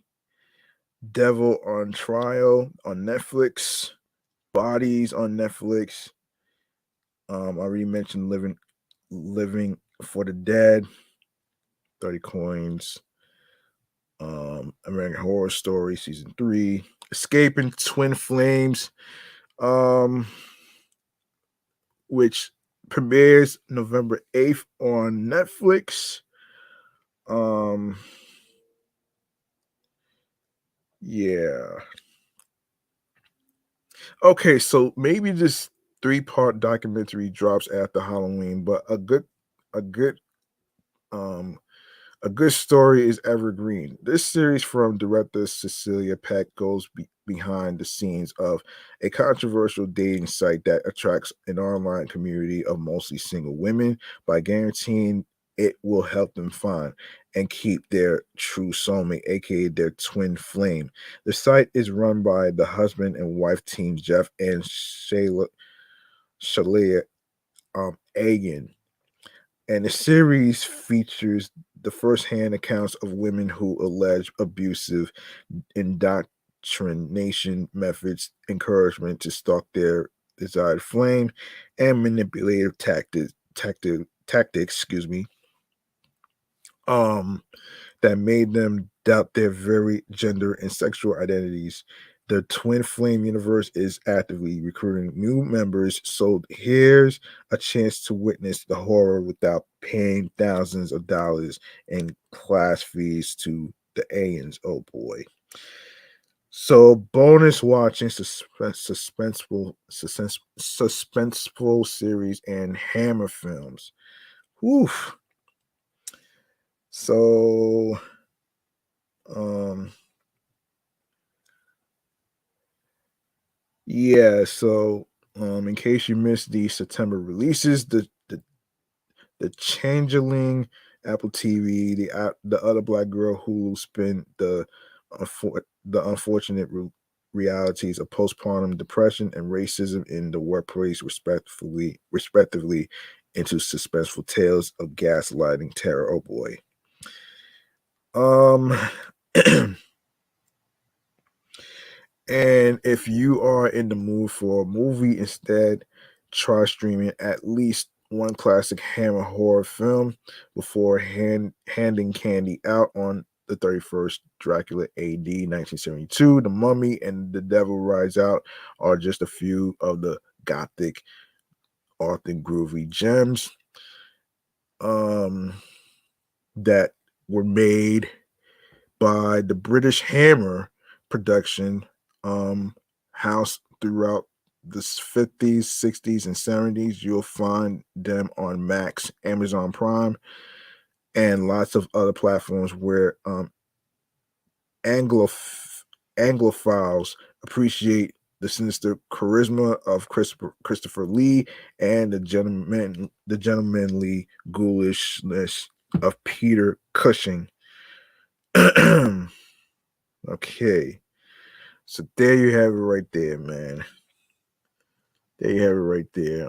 From the LA Times, of course. All right.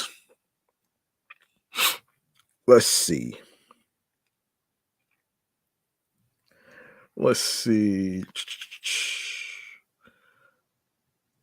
Um, let's see. Mhm. All right. So, according to Variety, as Halloween creeps towards us, networks and streamers are launching their spooky programming to scare you. From new movies like the upcoming video game adaptation, which I don't really care for, which is Five Nights at Freddy's, to new reality series like the Kristen Stewart narrated gay ghost hunting show Living for the Dead. There's something for every ghost and ghoul. A really haunted loud house on Nickelodeon, which came out September 28th.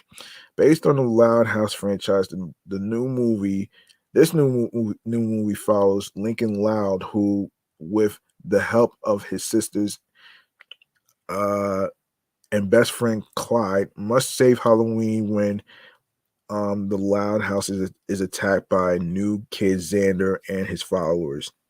Of course, Strawberry Shortcake and the Beast of Berry Bog.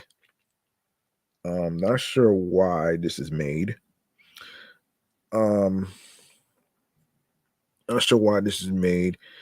This animated family special follows Strawberry and her friends as they overcome their fears and to try to save their the carnival from the beast of Berry Bog. Make me scream. Prime Video. In this Halloween special hosted by Tempest Bledsoe, and Daryl M. Bell, three celebrity teams led by Jaleel White, Shanika Shandai, and Lil Xan will compete against each other as they try to not scream while facing a series of bone-chilling scare zones. Um, yeah, Chucky, based on the movie, on Sci-Fi and U.S. Network, built as an extension of its preceding Child's Play film series. The third season of Don Mancini's Chucky will see the infamous doll return to the White House in October. Monster High 2 on Paramount Plus.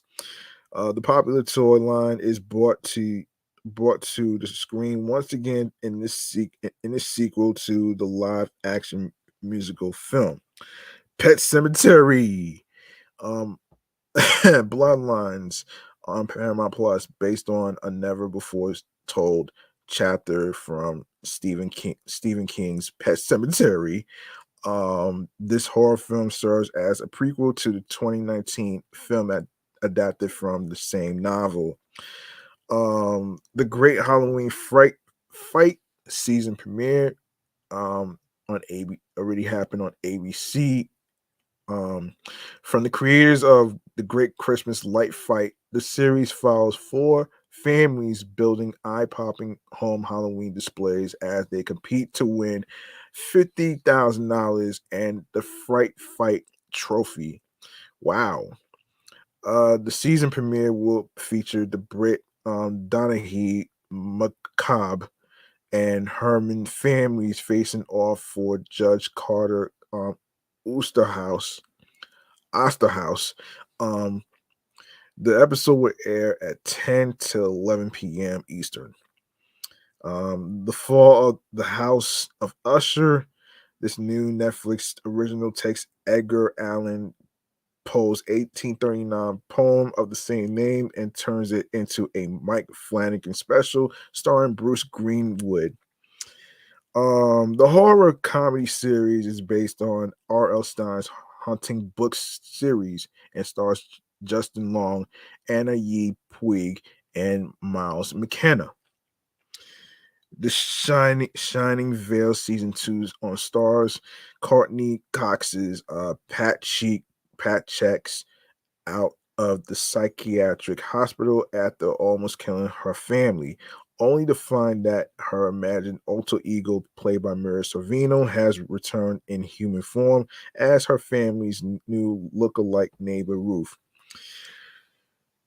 John Carpenter's Suburban Screams on Peacock.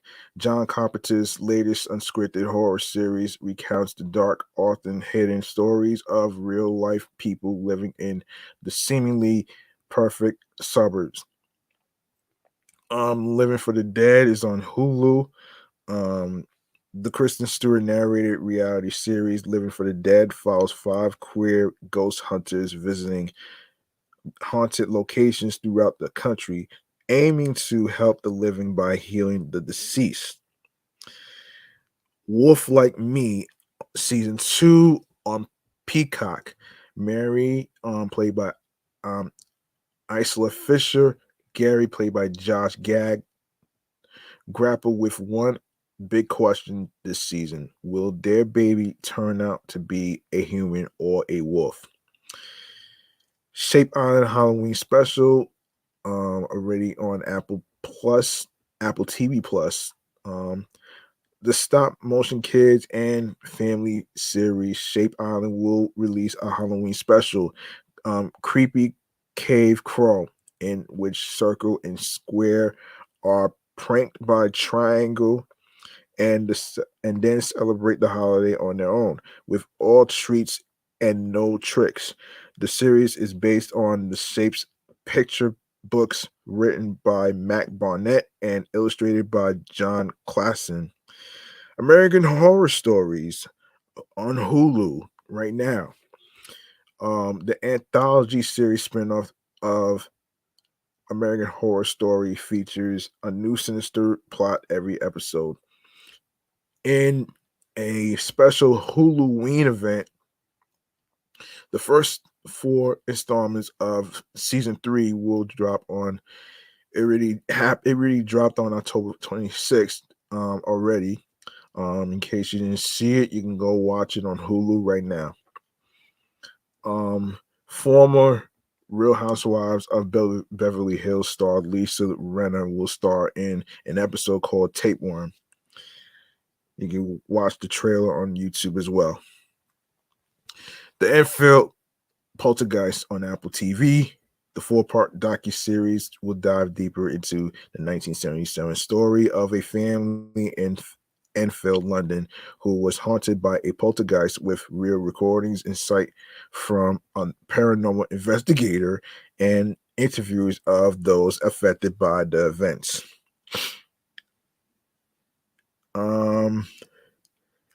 DreamWorks' Curses on Apple TV. This animated kids comedy adventure series from DreamWorks Animation follows a family who must restore artifacts stolen by their ancestors to their original homes in order to lift a generational curse impacting the family's patriarch who has been turned to stone. The Great Halloween Fight finale, October 29th, already happened, which was yesterday. The finale follows the Gentry, Hulk, Mateo, DiMatteo, and Rora St. Pierre families competing for their shot at the grand prize in front of Judge Tania Nayak. The episode will air at 10 to 11 p.m. Eastern. The Boulet Brothers Dragula Shutter, which is on Shutter, which is out today actually. Legendary drag duo, the Boulet Brothers Haunting Drag Competition, Dragula, will make its return for season 5 on the most spooky day of the year, Halloween. All right, so all right, so there you go, right there. You can check those out right there. You can check those out right there. Let's see.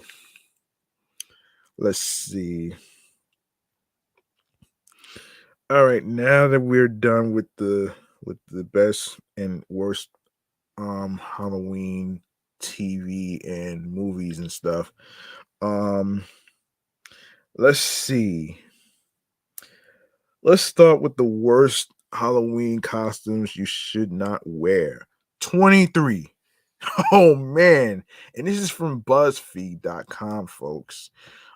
Let's get into it right here. Let me see how much time we got here. All right.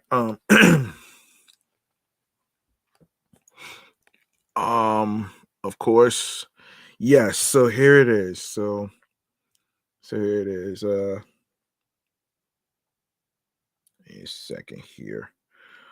All right, so we have, so let's get into it right here. So Halloween is a fun time to dress up as whoever and whatever you want within reason, that is.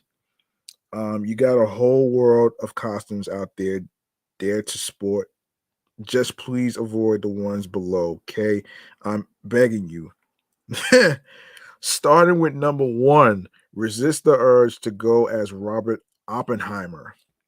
Yes, Cillian Murphy looked great in his 1940 style suit in Oppenheimer, but the real Oppenheimer's creation of the atom bomb killed tens of thousands. Number 2, please don't go as the queen. No matter how you feel about her, it's too soon. Number 3, don't go as COVID. Just don't. I don't think I should have to say this. What the hell? Why in the hell? Why would you go as a damn disease? Really? That's so fucking crazy, man. Like really. Oh shit. Come on, man. You can wear a better costume than that, man. Like seriously. that that right there is a no-no right there for me. That's a no for me. That's a no for me right there, man. Like really?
Oh no!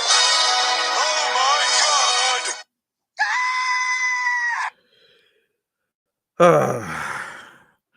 god! Okay.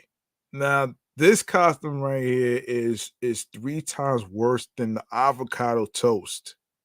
It's three times worse than the avocado toast, man. It's three times worse, man.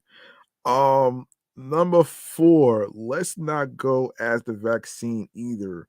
Okay, that's terrible too.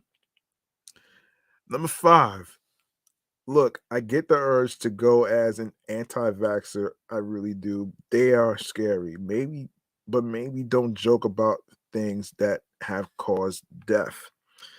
Ah, okay, that's the worst one too. Number six, and especially don't go as an anti-vaxxer with a dead child. I can't believe I just had to type that. Oh gosh. Number seven, please don't go as anything related to monkeypox either. Oh wow. Oh my gosh. Oh my gosh.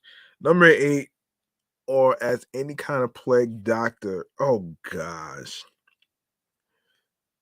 Number oh shit. Oh shit. This goes for all years, but I have to mention it because somehow it's still happening. Please don't go as a race, like please don't go as a racist caricature caricature of a Mexican person. Oh boy. And number 10, and do not under any circumstances wear a Native American headdress. Ridiculous. Number 11, this should go without saying, but you should probably stay away from going as a character outside of your race. And if you do not try to change your skin color with makeup. Oh gosh. Haven't we heard this shit before with Rachel Dolezal? Like really? Oh shit. Oh shit. Number 12.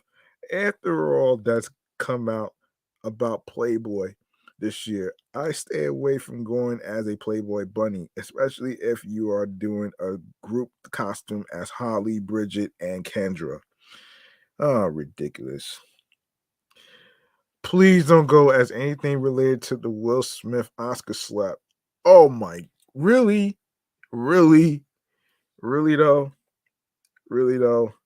That's that's crazy, man. Number 14, and do not, I repeat, do not go as Johnny Depp and Amber Heard. Yeah, because of the court thing. And Johnny Depp won that shit too. And and number 15, don't go as anything related to Roe versus Wade or abortion. Okay, that one was serious, very, very much. And I didn't do that topic though, man, because I'm not a woman, so I can't really, discuss that anyway. So let's keep going. Number 16, and don't wear a handmaid's tale costume. That hits a little too close to home right now. What the hell? Oh my god.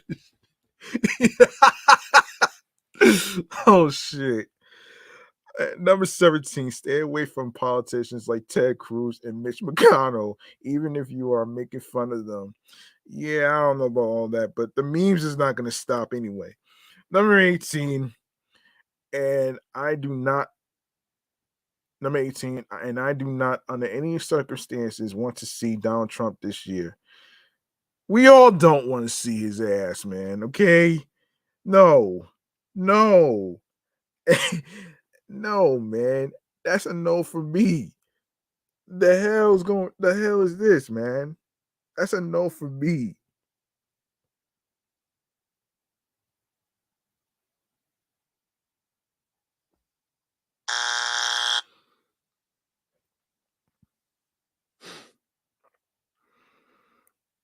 Yeah.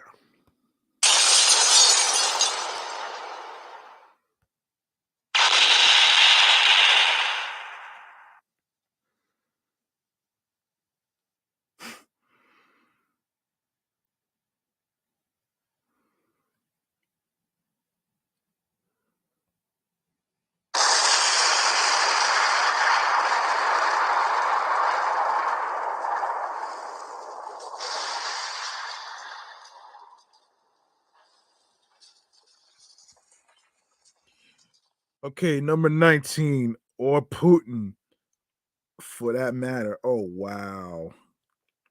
Piggyback Putin costume. Oh hell nah. Hell no. Hell no.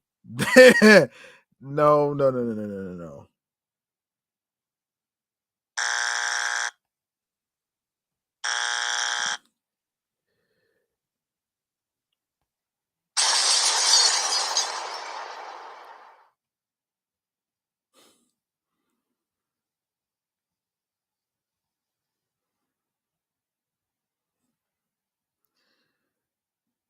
I would not even go for I would not even go for the Putin costume, man. If I was the person, I'd just run for the damn hills.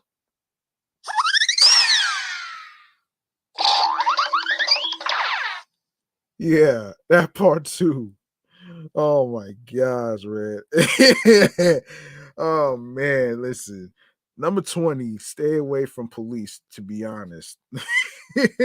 Oh man. And number 21, and definitely stay away from a SWAT team.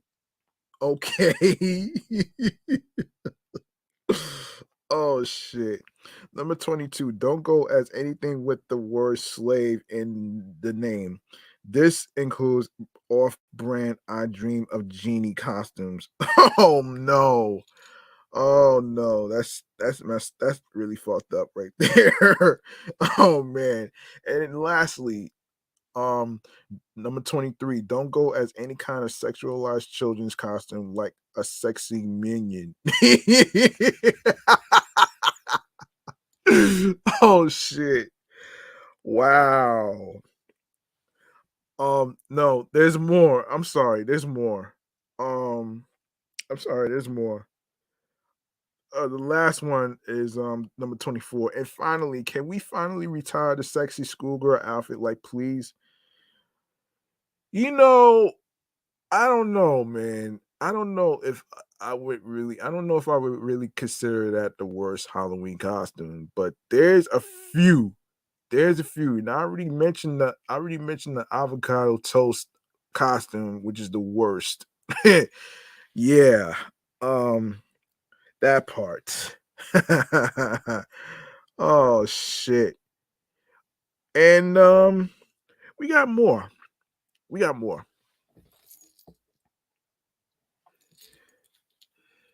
We got more.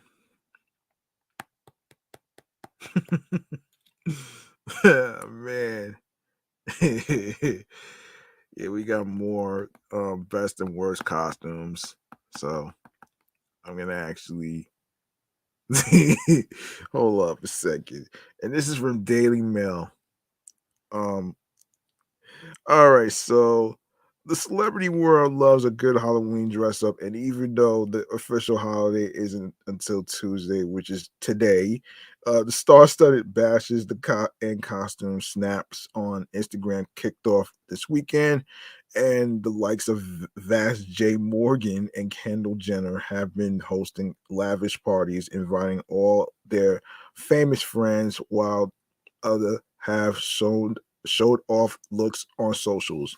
And this year, the costumes have been just as wild as ever, with the stars taking inspiration from their favorite characters, while some appear to have only made minimal effort. Okay, so here is so starting with the best dressed by Courtney Kardashian. Um basically dre- basically Scene double. The Push founder, age 44, left, showed off her baby bump in the same skin tight floral Ricardo Tisci that Kim, at age 43, wore to the 2013 Met Gala while heavily pregnant. Oh wow. Okay, so Courtney Kardashian kicked off Halloween weekend by revealing her epic Halloween costume that involved transforming into her sister Kim.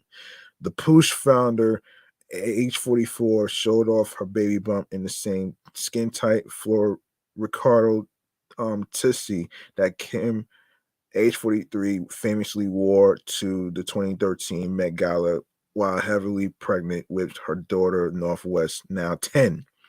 The Skims CEO look was absolutely savage online, with many ruthlessly comparing her to grandma worthy couch as as well as Robin Williams' character from the film Mrs. Doubtfire. In her photos shared Friday, Courtney looked nearly identical to Kim as she slipped into the controversial dress and the matching heels Kim wore, excuse me. Freaky Friday captioned Courtney in reference to the film of the same name that follows a mother and daughter who switch bodies after accidentally conjuring a spell. Paris Hilton paid tribute to her close friend Britney Spears on Friday night as she dressed up as the pop icon for the Casamigos Halloween party in Los Angeles. The socialite, age 42, transformed, and the seductive flight attendant Britney, age 41, played in the music video for her chart-topping hit "Toxic" back in 2003. She rocked the sexy teal Pan Am outfit that consists of a short cap sleeve dress and a matching flight attendant hat. Paris styled her bright blonde hair in the same long ponytail Britney wore and strolled the party's entrance in heeled boots that matched her purse. She was joined by her hunky husband Carter Reum, who was dressed as a pilot. Okay, Kate Beckinsale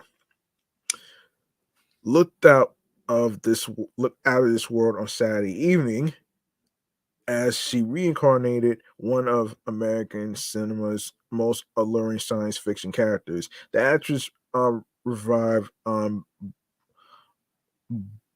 Barbar Barbarella, the bosom space traveler made famous by Jane Fonda in the iconic 1968 film of the same name, directed by Roger Vadim. Um, Dressed in the character's famous black fitted sheer jumpsuit and carrying her very own ray gun. Kate, age 50, ensured she caught the eye while attending Vast J. Morgan and Michael Braun's star-studded Halloween party in Los Angeles. In keeping with Barbarella's big screen crash landing on a far away planet. The actress embellished her outfit with large rips and smears of fake blood ahead of her appearance at the event. She completed the look with a pair of metallic silver platform boots that conjured images of David Bowie's Ziggy Stardust, while heavy makeup and a tussle blonde wig rounded things off. Haley Bieber, um, yes, Wilma Flintstone never looked so good as she partied the night away with heavily tattooed husband Fred in Los Angeles on Saturday evening. The animated cartoon characters were brought back to life by Haley and Justin Bieber during an appearance at British blogger Vas J. Morgan and Michael Braun's annual Halloween party, where they were joined by an array of stars. Opting for a skin tight PVC interpretation a prehistoric housewife, Wilma's iconic wardrobe. Haley, age 26, drew attention to her slender physique as she made her way inside the exclusive West Hollywood event.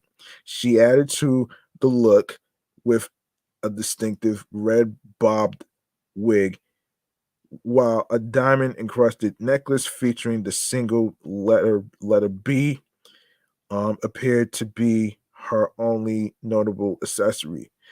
Demi Lovato, for her costume, Demi, age 31, showed up as a glamorous, busty Snow White uh, with a plunging neckline and carrying a red apple clutch purse. The star in attendance alongside a host of other stars at Vas J. Morgan's LA Bash, Los Angeles Bash, actually, LA Bash. Yeah. The songstress curled the ends of her raven black bob and wore a large bow headband on her head, which matched her bold red lipstick. The heart attack hitmaker put on a sultry rendition of the classic Disney princess outfit as she strutted into the party in white platform Mary Jane heels. Now we go to the worst dressed, Justin Bieber. Oh wow. At the other end of the spectrum, we have pop star Justin, who made minimal effort with his Flintstone outfit, um, as he stepped out beside his wife Haley on Saturday night. He simply opted for a shirtless look with shorts and a cap in order to transform into the character. The event concluded a weekend of Halloween parties for Justin, who made an appearance at Cindy Crawford and Randy Gerber's Casamigos party the previous evening. On that occasion, Justin took an unorthodox approach by dressing as a Scrubs diving mask, snorkel, and flippers with a pink Hawaiian shirt and shorts. How ridiculous can that be? And we go on to the damn Channing Tatum. Okay, on a night dedicated to glamorous ghouls, Channing Tatum and girlfriend Zoe Kravitz were among the celebrities who slightly missed the mark as they attended Kendall Jenner's Halloween bash on Saturday night. Kravitz, age 34, arrived at Mia Farrow's titular character in Roman Polanski's iconic 1968 classic Rosemary's Baby, complete with her legendary Vital Sassoon haircut. Dressed in Rosemary's ghostly white nightdress and clutching a large, presumably fake kitchen knife, the American star inevitably caught the eye ahead of Jenner's celebratory event. Joining his girlfriend of 2 years, Tatum, age 43, also thought outside the box by dressing as Rosemary's devilish baby son in a garish blue romper suit and white baby's bonnet, complete with vibrant yellow trim. Catherine Ryan, don't know who she is, but Catherine Ryan. Catherine Ryan transformed into a giant Watsit as she got into the Halloween spirit on Friday. The comedian, age 40, strutted out of her hotel in London, paying tribute to her favorite cheesy snack as she flashed a smile. Wearing a bright orange furry suit, she added a pair of matching stockings and it even carried a Walker's giant Watson handbag. Catherine was helped down the stairs. No, excuse me, helped down the steps outside before squeezing herself into a taxi, leaving the driver looking rather baffled. She certainly made sure to turn some heads in the quirky costume while celebrating the holiday in her typical hilarious fashion. Oh boy. Oh shit. Oh man, that's crazy. That's crazy and funny, man. Oh my gosh. Okay, let me see. Oh Lord. Let me see. That was hilarious though, man. But wow. Wow. Okay. So, um let's see. Let's see.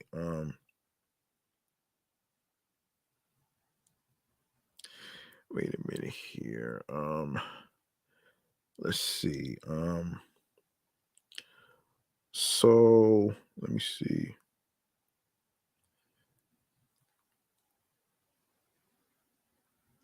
Let me get to um let me see. Yes, let me get to the Halloween drinks. I forgot about that. I'm sorry about that.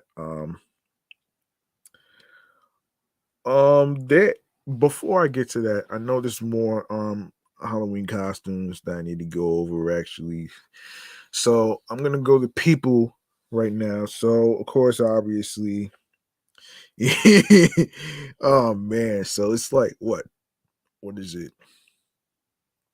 So Drew Barrymore, number one, actually, ahead of the Drew Barrymore show's Halloween episode. People got a first look at the actress turned talk show host his costume for the big day, sporting his signature afro and beard. Barrymore transformed into the joy of painting host Bob Ross.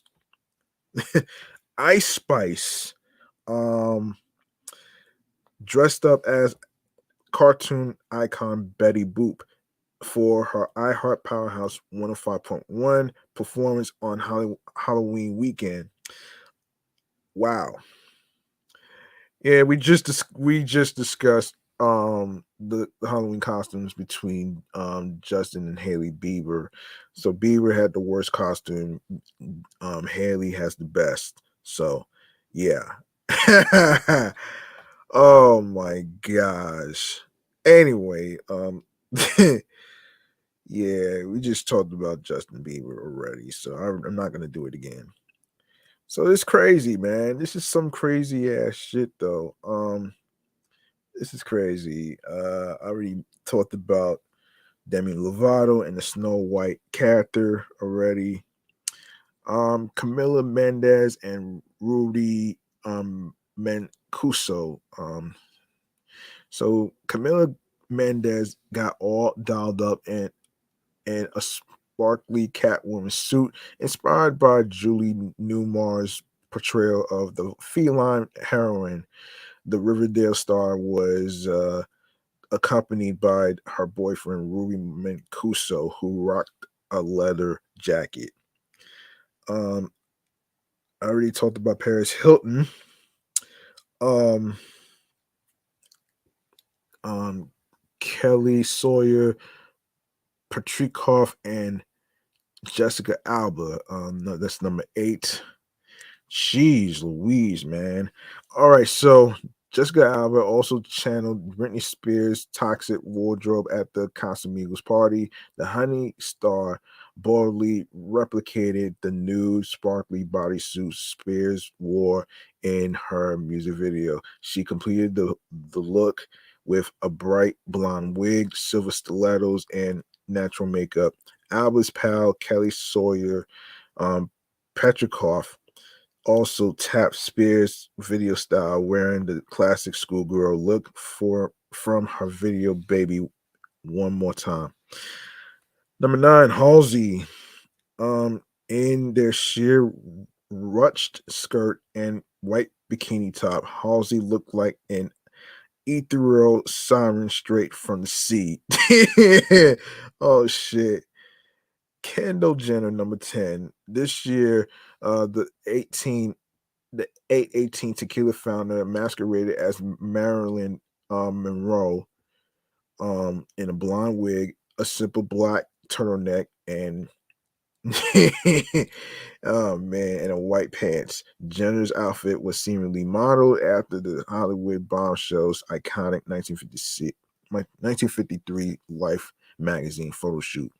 The model gave her Instagram followers a look at the costume. Happy birthday, Mr. President. Jenner captioned a carousel of solo shots, Monroe's legendary serenade of President John F. Kennedy. Oh gosh. I already talked about Channing Tatum and Zoe Kravitz. I already talked about that. Um, yeah, I already talked about that though. Billie Eilish, number 12.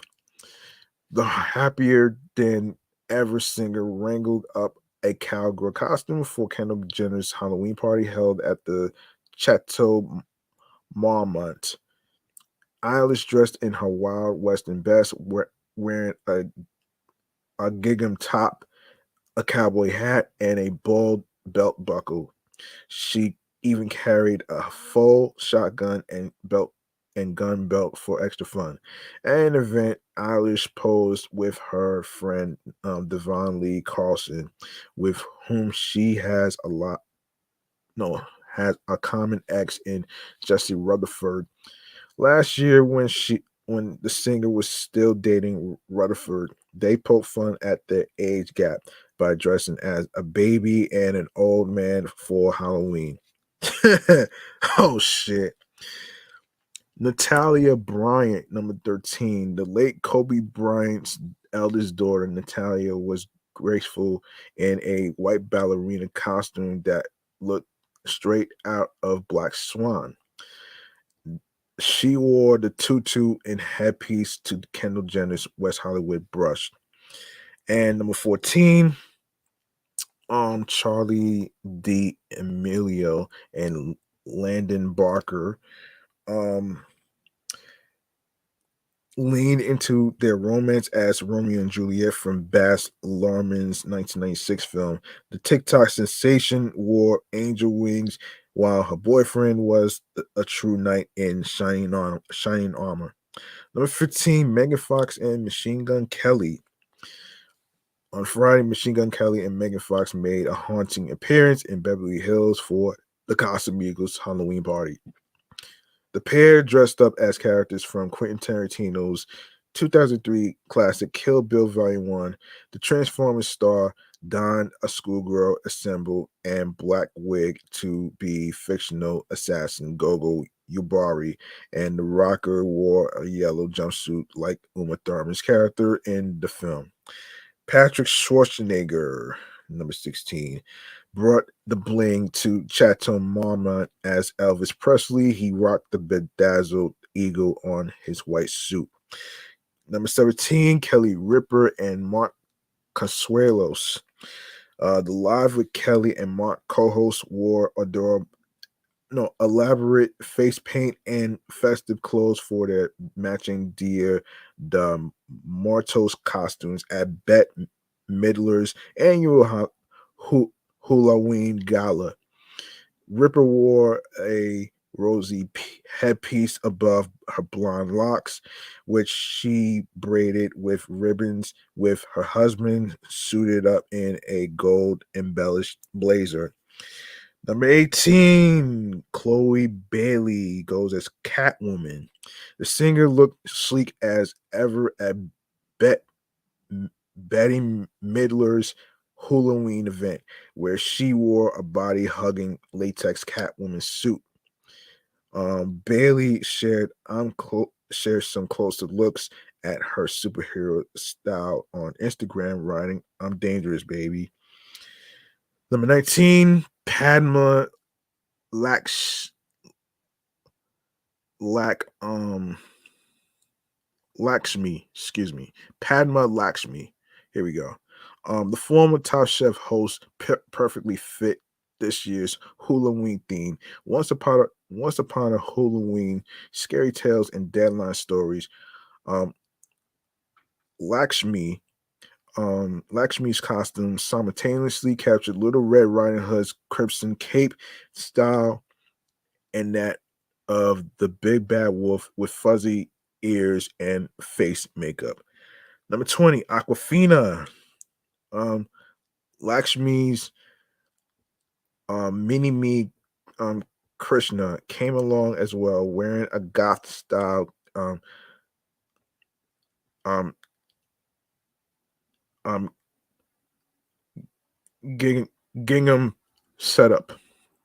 The mother daughter duo was joined by Aquafina, who turned up in a flame patterned t shirt and sunglasses as Guy Fieri. Well, number 21, excuse me, Dylan Mulvaney. Wow. Um, the viral TikTok star wore a crop version of Snow White's classic gown. Mulvaney swapped the draping skirt for a mini tutu and replaced the Disney princess cap sleeves with spaghetti straps. Um, Number 22, Chriselle Stase, Emma Herman, and Chelsea Lascani. Um, the Selling Sunset stars don some sultry NSFW looks at the annual Casamigos costume event. The realtors each wore a set of lingerie and carried a sign in reference to the infamous game that inspired their costume trio. 23, Cindy Crawford and Randy Gerber. Um, for Randy Gerber and Cindy Crawford's annual Casamigos Halloween party in Beverly Hills, the power couple dressed as Danny Zuko and Sandy Olsen from the 1978 iconic film Grease. Hang on a sec. All right. All right, so hold on a second. Hold on one second. What did I miss? All right, so Austin Butler and Kaya Gerber. Um, the superstar couple showed up for Gerber's parents' Casamigos party dressed as 60s icons Andy Warhol and Edie Sedgwick. The pair both opted for wigs to pull off Warhol and Sedgwick's signature looks, with Butler wearing a black leather jacket atop his black turtleneck and Gerber in a seemingly faux fur jacket. 25, Jodie Turner Smith and Nancy Gomez. Um, as another guest at the star-studded Casamigos party, Jodie Turner Smith, dressed as schoolgirl, complete with braided pigtails, a black and white plaid um, skirt, and a crop blazer. Turner Smith posed alongside with Nancy Gomez, who was dressed as a nun, splattered in blood. Number 26, Jenna Dewan and Steve Kazi. Um, took a page from one of Tim Burton's classic films for their look this year. The couple dressed up as Edward Scissorhands and Kim from the 1990 flick. Number 27, Victoria Justice is another star who chose to portray a legendary entertainer with her Halloween look this year. The Victorious alumna opted for a look inspired by Cher's Turn Back Time music video. She noted on Instagram. The ensemble included a curly wig, sailor's hat, and a leather jacket.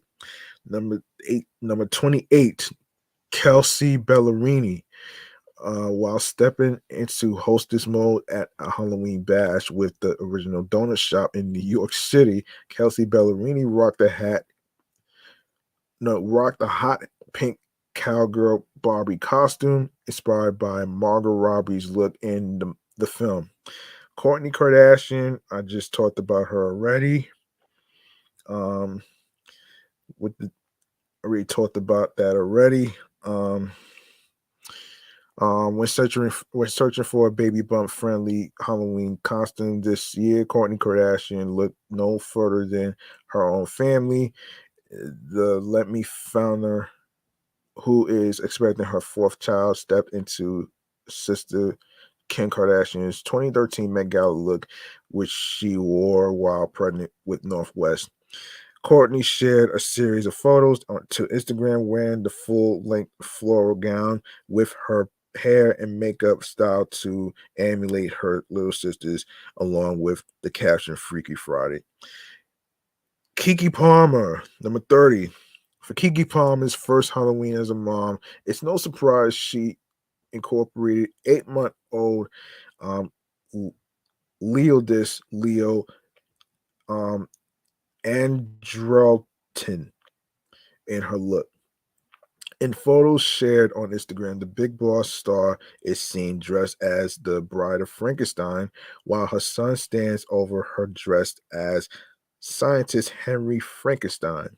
He gave me life, she wrote in the caption, referencing the roles from the classic monster movie.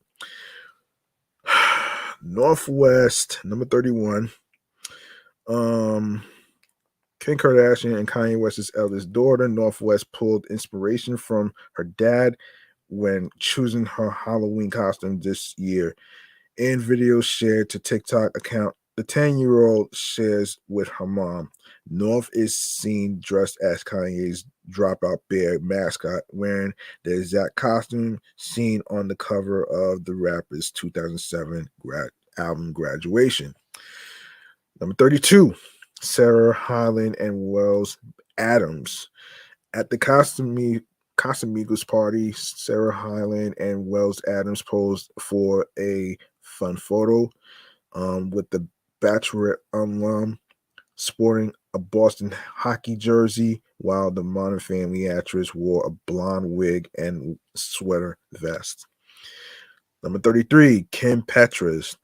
While taking the stage during her Feed the Beast tour on October 29th, Kim Petras slipped into a pink costume headpiece included to get into the holiday spirit. Number 34, Renee Rapp. Renee Rapp, who has an upcoming performance on Halloween in Brooklyn, which happened already, dressed as Pamela Anderson this year, pulling inspiration from Anderson's 1999 VMA look. Number 35, Zoe Lister Zoe Lister Jones and Florence Pugh. In this silly selfie shared to Zoe Lister Jones' Instagram story, the actress is seen dressed as Rooster alongside Florence Pugh, who had transformed into Guy Fieri. Number 36, The Ladies of Riverdale. Riverdale's Camilla Mendez, Madeline Petch, and Lily Reinhart had a triple date at Vast J. Morgan and Michael Braun's Halloween party with boyfriends Rudy Mancuso, Jack Martin, and Anthony Lee. Madison Beer stopped by David Dobrik's Halloween party. in LA on October 27th, wearing this corset top paired with a headband and mittens. And last but not least, Megan Thee Stallion went whimsical this year, dressing as one of the flowers from Tim Burton's Alice in Wonderland. Actually, yeah, Alice in Wonderland. Hollyween Tim Burton theme. The rapper captioned a series of photos shared to Instagram, which showed her in a pink flower headpiece and green jumpsuit. And Edward Norton, number 39, Edward Norton and Shauna Robinson. Um, Edward Norton and his wife Shauna Robinson channeled Victoria and David Beckham for the Casamigos party. The Asteroid City star wore a red Manchester United jersey and a sleeve of tattoos, while Robinson sported a little black dress and a black wig styled into a bob. Okay, okay, let me get to. All right, so let's see. Oh, um, I already talked about the Halloween shit already.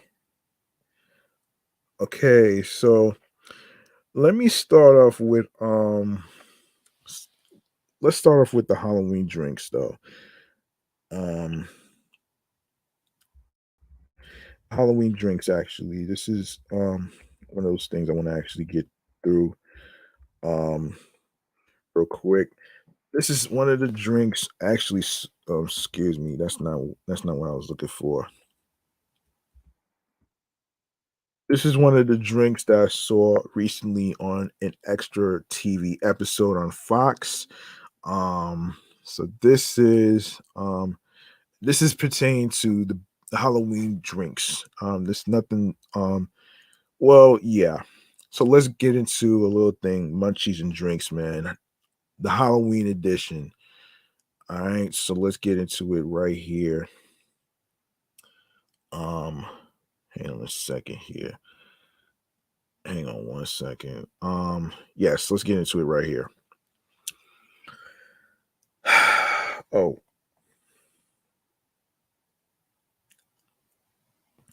sorry about that.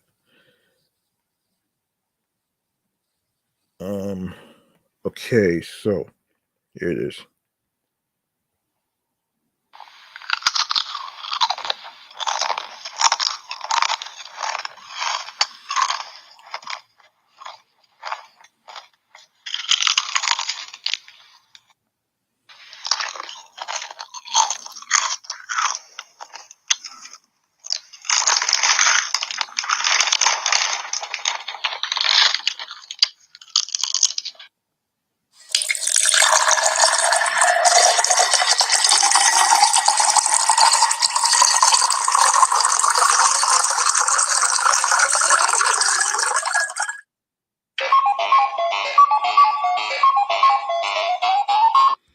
All right. All right. So we got some Halloween drinks to go over. Um, get some Halloween drinks to go over. I do apologize for the 3 hour recording, but we just got some stuff to cover. So most recently, I there was a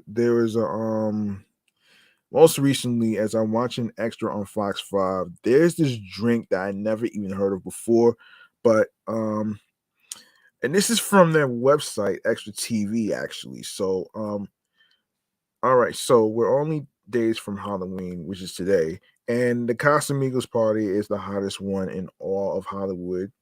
Of course, Extra's Billy Bush spoke with Casamigos global director Rachel Zales, who shared her recipe for a full blood orange spiderita, which is the perfect cocktail for Halloween. So it's basically a cocktail drink, folks. That's pretty much what that is. So for the cocktail, you'll need 1 ounce of blood orange juice, 1 ounce of fresh lime, 5 ounces of simple syrup, and 2 ounces of Casamigos um, rep- reposado tequila. And then Add 2 jalapeno slices and shake. Then add some ice and voila. Wow. That's how you do it. That's how you make it. All right. That's the full blood orange spiderita. All right. Now we get to go over some drinks, some Halloween drinks. Yes. So, all right. So we have some Halloween drinks to go over. Um, I'm just so, so let's get into the Cosmopolitan website. So this is just all right. So we got drinks from 1 through 50. So this is the Corpse Reviver cocktail. Um actually I'm not gonna actually I'm not gonna read all this. So I'm just gonna list all the drinks. So number one, Reviver cocktail. Um Mr. Black Espresso Martini. Number two. Number three, Green Buffalo. Number four, Spiced Duppy Apple. Number five, Bucket of Blood. Number six, Spiced Pumpkin Cocktail. Number seven, Betty Buzz Graveyard Smash. Damn. Number eight, Apple Fizz. Number nine, the Zombie. Oh shit. The Blood Moon. Okay. Number 11, Pan de Muratos. Number 12, Pumpkin Spiced Spirits. Number 13, Pumpkin Spice Sour. Number 14, Pumpkin Spice DBOV and Tonic. Number 15, Sapling Spirits Vampire's Kiss. Paloma Roja. Number 17, Pump Gin Spice Cocktail. Number 18, the Blood Curdling Martini. Ooh. Okay. Number 19, the Dark and Spooky. Ooh. Pretty interesting Halloween drink. Number 20, the Midnight Mezcal Hot Chocolate. Number 21, Black Lemon's Widow. Wow. Number 22, Zombie. Creepy Collins, number 23. Oh shit. Um what? Oh, Beef Eater. Oh man. Okay. Number 24, Lucifer's Margarita. Oh man. Oh man. Number 25, Boo the Bullini. Number 26, Pumpkin Spice Vermouth Sour. Number 27, Le Petit Treat. Number 28, The Haunted Apple. um, The Moonlight Buck, number 29.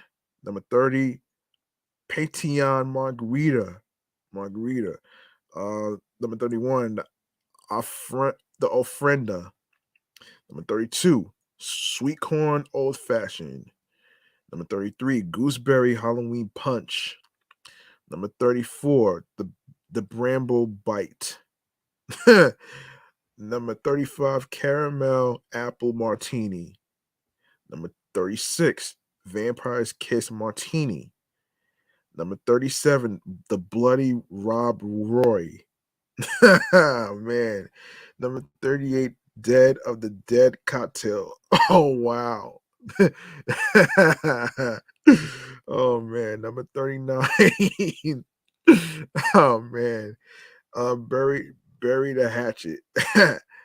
um Number 40, the Kraken's Revenge. Oh man. Number 41, Onyx Martini. Um, in a martini glass, stir together 6 parts Crystal Head Onyx vodka and 1 part Teal Peppy before garnishing with grapefruit zest and 2 frozen grapes. Number 42, Marmalade um Corpse Reviver number 2. Number 43, Dark Fruit and Basil Mojito. Number 44, Lady in Black. Number 45, Dr. Jekyll. Oh man. Oh shit. Oh man. Number 46. Oh man, the Bad Blood Mojito. Number 47, La Poire Gingerbread Martini.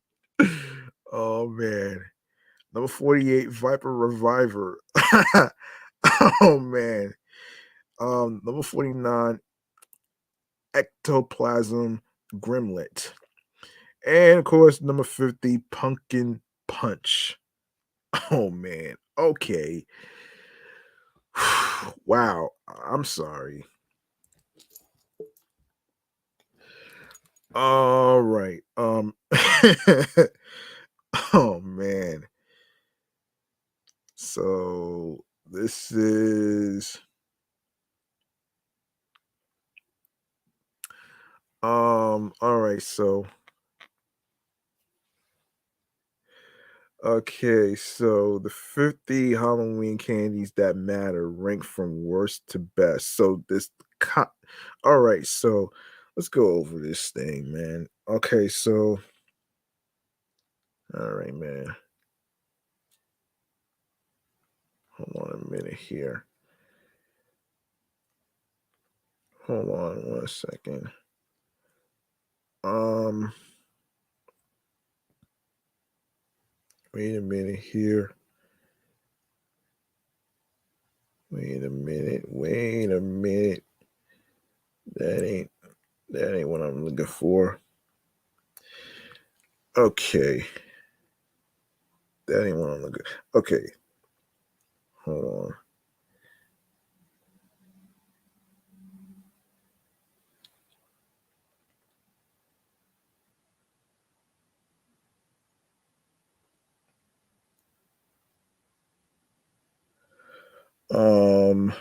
Oh boy.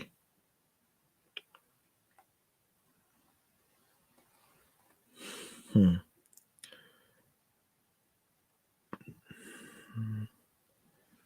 Man. Okay. Wait a minute here. All right. So yeah, so let me find some stuff that's let me find some stuff that's like if I could find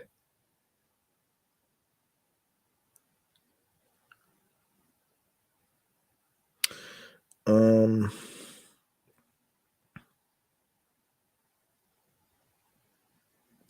okay. So we're gonna get into hang on a second here. Let me make sure that I'm on the right track here. Um yes, so the candies, I'm gonna save that. I'm gonna actually save that for another time. I'm not gonna have time to get to it though. However, I do want to get to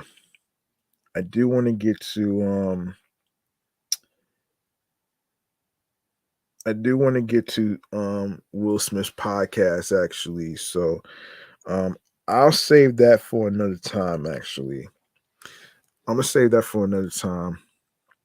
So I'm gonna save that for another time actually. Um Let's see. Um, let me see. Let me see.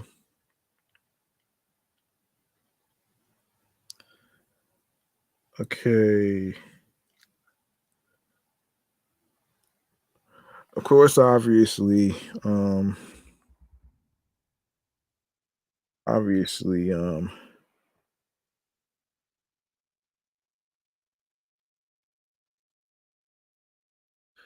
obviously, Will Smith has a podcast that he started not too long ago.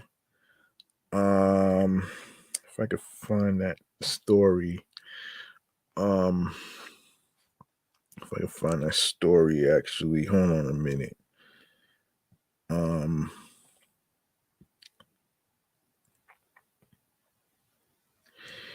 yes, so here, Will Smith started a podcast not too long ago. So we're gonna get into a little thing, podcast juice of the week, which I haven't done that in a long time actually. So let's get into it right here. Podcast juice of the week. So this this is very interesting right here, and I haven't had this in a long time. So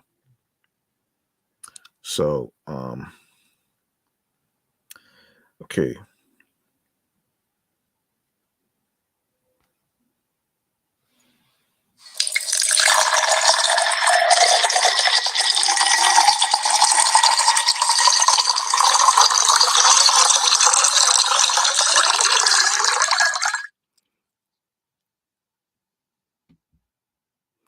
All right.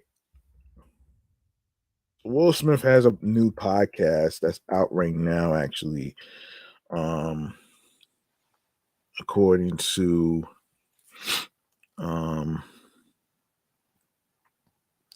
according to the Grio website. Okay, so here it is. So we're gonna get into it right here. So Will Smith is heading into the podcast arena. The Oscar winner will host Class of '88, the upcoming podcast series from Wondery and Audible that dives deep into one of the most prolific years in hip hop. Um, Described as an original podcast collaboration, Class of '88 takes listeners on a journey back to the late 1980s when hip hop took the world by storm and became the global cultural phenomenon it is today. Listeners become immense immersed in this landmark year for music through in-depth, hilarious, and emotional interviews with the artists that help define the genre. The official synopsis describes um yes, so in addition to host Smith, who refers his unique perspective and personal experience, the podcast interviewees include big names like Queen Latifah, Salt and Pepper, Daryl DMC McDaniels, Rakim, Fab Five Freddy, DJ Jazzy Jeff, Chuck D, JJ Fad, and DJ Red Alert. Check out a teaser below, which features an interview between Smith and Chuck D. In the clip, Smith reflecting on 1988 called that time period one of the greatest eras in hip hop, agreeing Chuck D credited Run DMC and late great Jam Master Jay for their fundamental foundational contributions to the genre. Those three and the structure around it made me look at all those guys and say we got something for you for your asses too. So all all of class of 88 are available to stream now on Amazon Music, Audible, or whatever wherever you get your podcast. All right. All right. So I'm gonna give you like some list of podcast shows to check out actually from the top of my head. Um Starting with um Extra the podcast, which is based off the TV show on Fox. All right. Which already celebrated 30 years the 30th anniversary of the TV show being on the air. All right. So, um, and we have TMZ, the TMZ podcast. You got TMZ Live. Um, you have TMZ Verified, TMZ Sports, the Friend Zone, the Friends Podcast, um, and and of course across the spoilerverse, of course, which is one of my favorites actually. Um, and there's the yeah, there's so many podcast shows that I listen to as far as the episodes and stuff like that. But I'm gonna have to make a whole list for next time on the segment of podcast juice of the week. So yeah, so there you have it right there. Um yeah, podcast juice of the week. Okay, so let's get into I want to get into before I forget. Spawn arrives in season 6 of Call of Duty. Yes, Call of Duty, Call of Duty, and Call of Duty.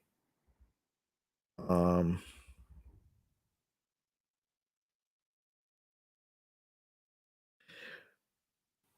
no, wrong thing.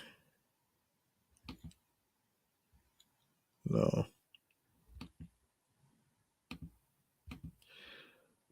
Um,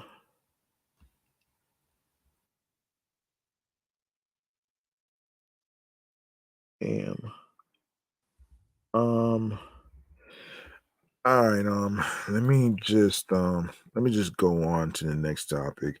I thought I had the video game chamber segment, but I'm using that for my other podcast platforms. So let's get into let's get into if I'm not forgetting anything.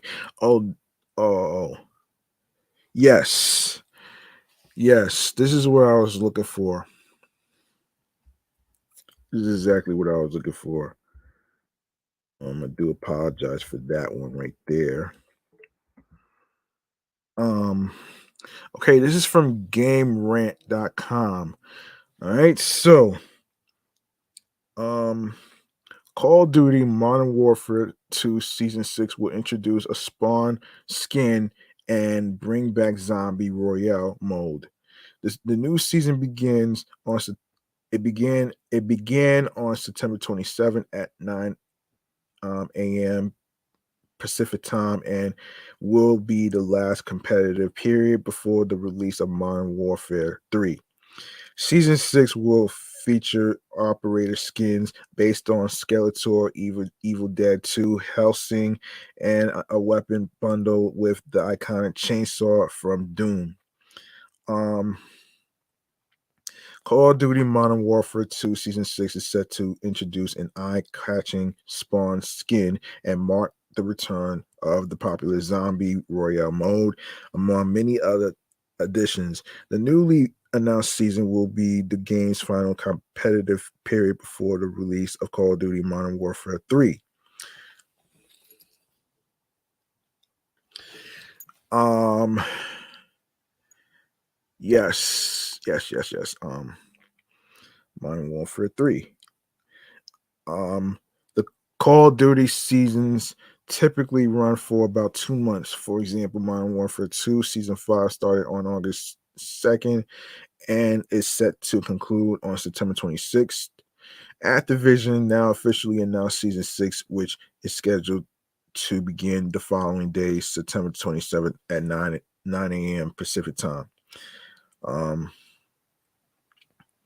the new season will introduce a Spawn operator skin based on the eponymous Image Comics superhero. That Battle Pass edition shouldn't come as a big surprise to fans, not least because of the Call of Duty Season 6 comic collaboration already leaked online earlier this week. Other than Spawn, Call of Duty players will soon be able to unlock operator skins based on the Skeletor from Masters of the Universe, Evil Dead 2, and Hellsing, all of which are set to be added to Modern Warfare 2 and Warfare via time limited bundles.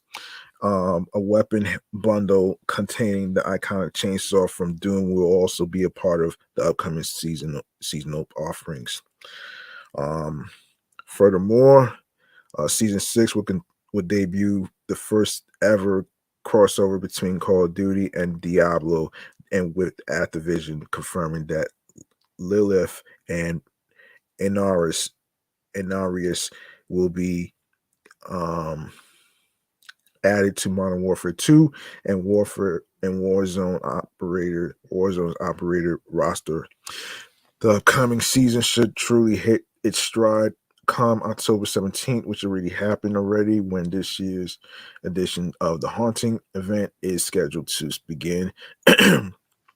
As is tradition, the next Call of Duty Halloween promo will reintroduce Zombies Royale, a limited time mode that will allow players to alternate between fighting as human operators and zombified monstrosities.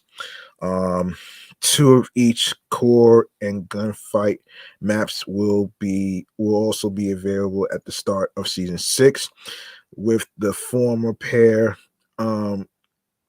including Mexican Mansion, La Casa, and Coral Village. A remake of Two Jane from the 2005 Call of Duty 2, and while the new multiplayer map retains the overall layout of its predecessor, it replaces its signature desert town aesthetic with that of a snow-covered village. Meanwhile, the incoming gunfight maps come in the form of King from the 2019 Modern Warfare reboot and fight a small firing range filled with close quarters combat opportunities. The mid-season haunting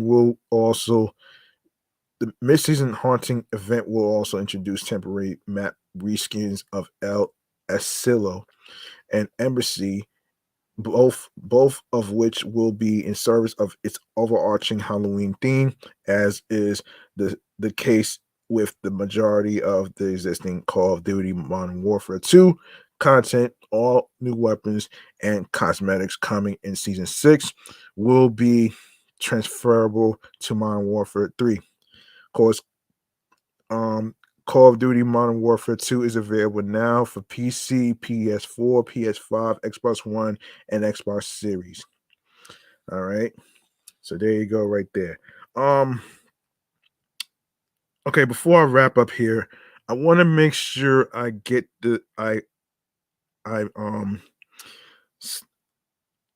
take the time to mention the website where I read off the best drinks. I want to make sure I mention that. Let me see. I want to make sure I mention that. So let me just find where okay. Hang on one second, folks.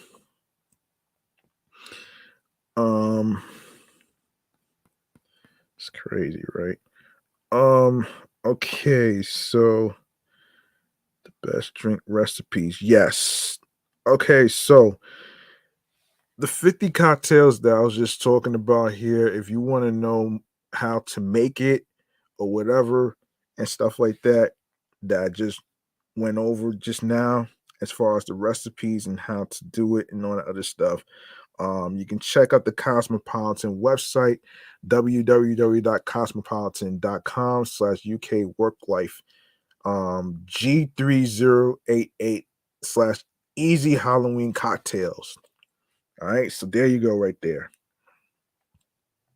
And I'm not gonna have time to go over the best and worst Halloween candy, but I'll have to do that some other time. I'll have to do that some other time, actually. All right. So yeah, I'm gonna have to do that some other time. Okay, so okay, let's wrap up here. All right, we're gonna wrap up here actually, because um, hang on one second.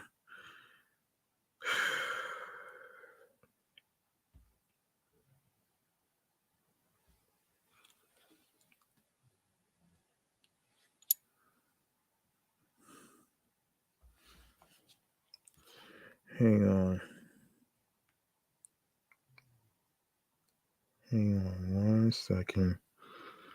Let me set this up. Okay, here we go.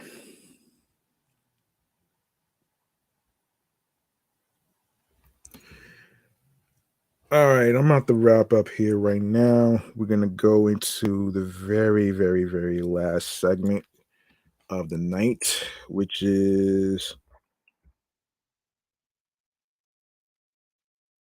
stream choices on the go, man. Let's do it. All right. Make sure you follow this podcast on Facebook and Instagram, Facebook threads and Instagram, alongside with my other podcast shows that I do on a weekly basis. Um and and of course Excellent Fun Vibrant Talks podcast, Meticulous Vibe Juice podcast, and of course this one right here. Um this one right here is also on YouTube and Instagram as well. So be sure to follow that. Along with myself, G Money Stacks 555 in Queens, New York. Be sure to turn your notifications for postings, updates, and everything else in between. I'm going to be posing a question in regards to um, what in regards to the best Halloween drinks and the worst Halloween drinks, the worst Halloween TV movies, and the worst Halloween TV shows and stuff like that. So I'm gonna be making a question about that too. And yeah, so if you go to the link in bar, you're gonna see. Hang on. If you go to the link in bar, you're gonna see a whole list of um. Hold on.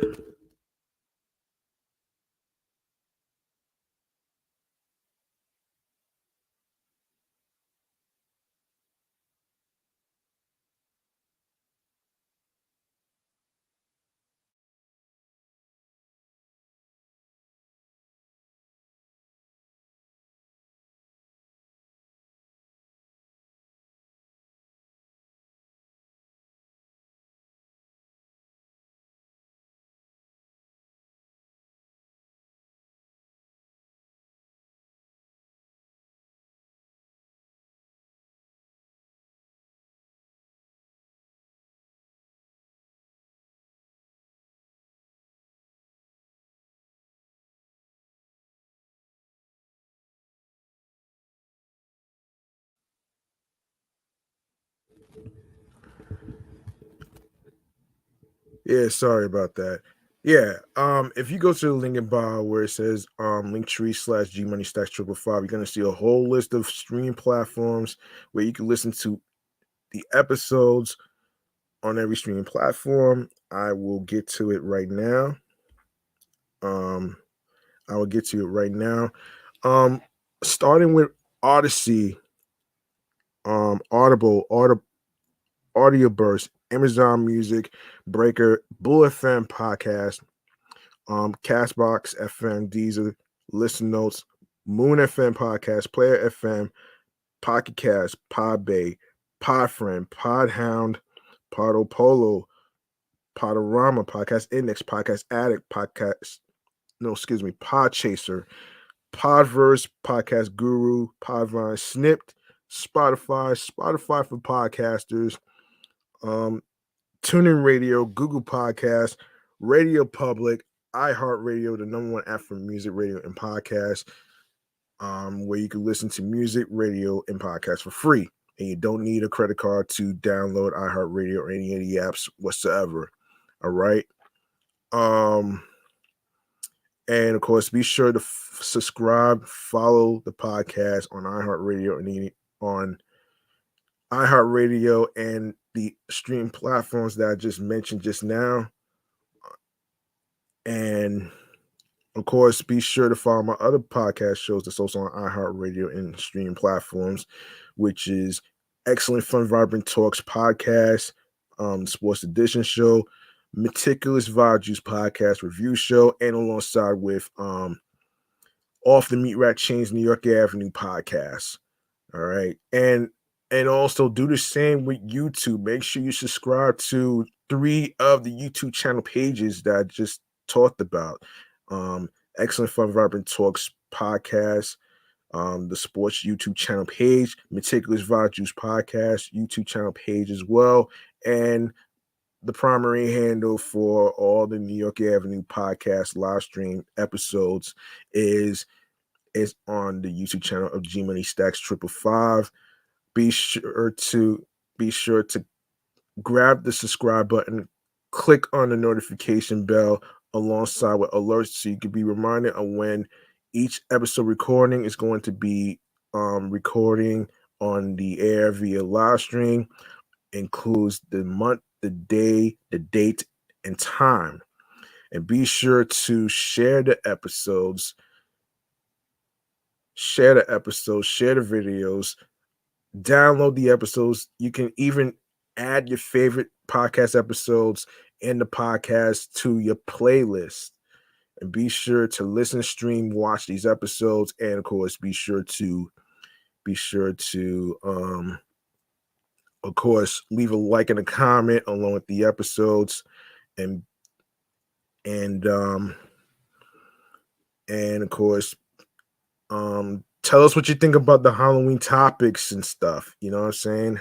What are some of your favorite Halloween drinks, the best and the worst, the best TV Halloween shows and Halloween movies from best to worst.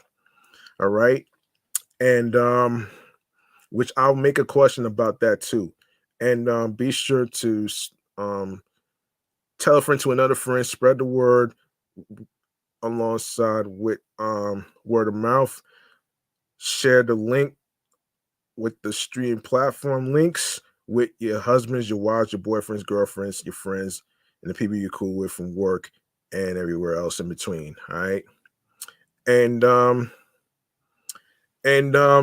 look, that's about it for me right here, man. And I would like to say thank you to every single one of you who took the time to listen to the episodes of this platform right here, Off the Meat Rat Chainz New York Avenue podcast. I really appreciate you for helping me get to 300 episodes already. And this really means a lot to me, especially on a Halloween night. And I was truly glad that I had a chance to do that because I had some Halloween topics to talk about. And for the most part, I really really enjoy doing this as a career. I really enjoy doing this. And yeah, so thank you. You could have listened to any podcast in the world right now, but you chose to listen to this New York Avenue podcast platform right here. And before I get up out of here, let me just give a birthday shout out real quick to 2 people out here. Happy birthdays and happy Halloweens to JJ and Masari, 2 college friends of mine. All right. So happy birthday. Hope y'all enjoy your Halloween weekend and everything else in between as far as like Halloween events and birthday events and stuff. All right. So, all right. And remember, the grind doesn't stop. Hard work pays off. If you want something, you have to work hard and earn it. New York wasn't built in a day. All right. So you have to you gotta look for your niche, look for what fits you, what clicks to you, creatively, mentally, physically, and spiritually, alongside with consistency and confidence that gets you into your zone, alongside with tunnel vision. All right. So I'm about to be out of here. Thank you very much for helping me to 300 episodes already. I appreciate every single one of you. It really means a lot to me. And I would like to go out with a bang real quick. So just bear with me.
All right.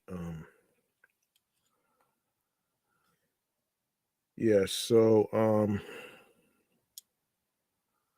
listen,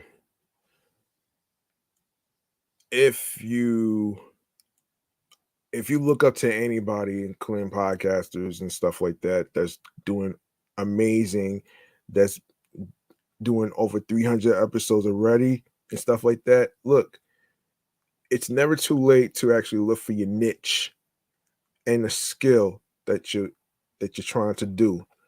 You know what I'm saying? And don't worry about the people who are hating on you on your success and everything else in between, man. You don't need those fuckers, okay? You don't need them. So it's all about you. It's not about pleasing other people and networks and everything else in between, man. You don't need that. All right. So um yeah, so let me just do a little bit of this.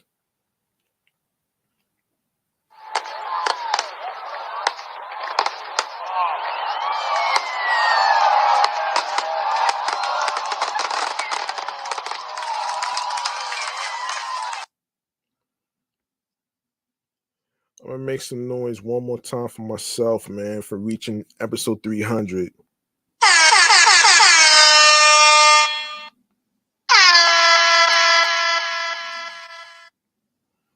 All right, hold on 1 second. Hang on.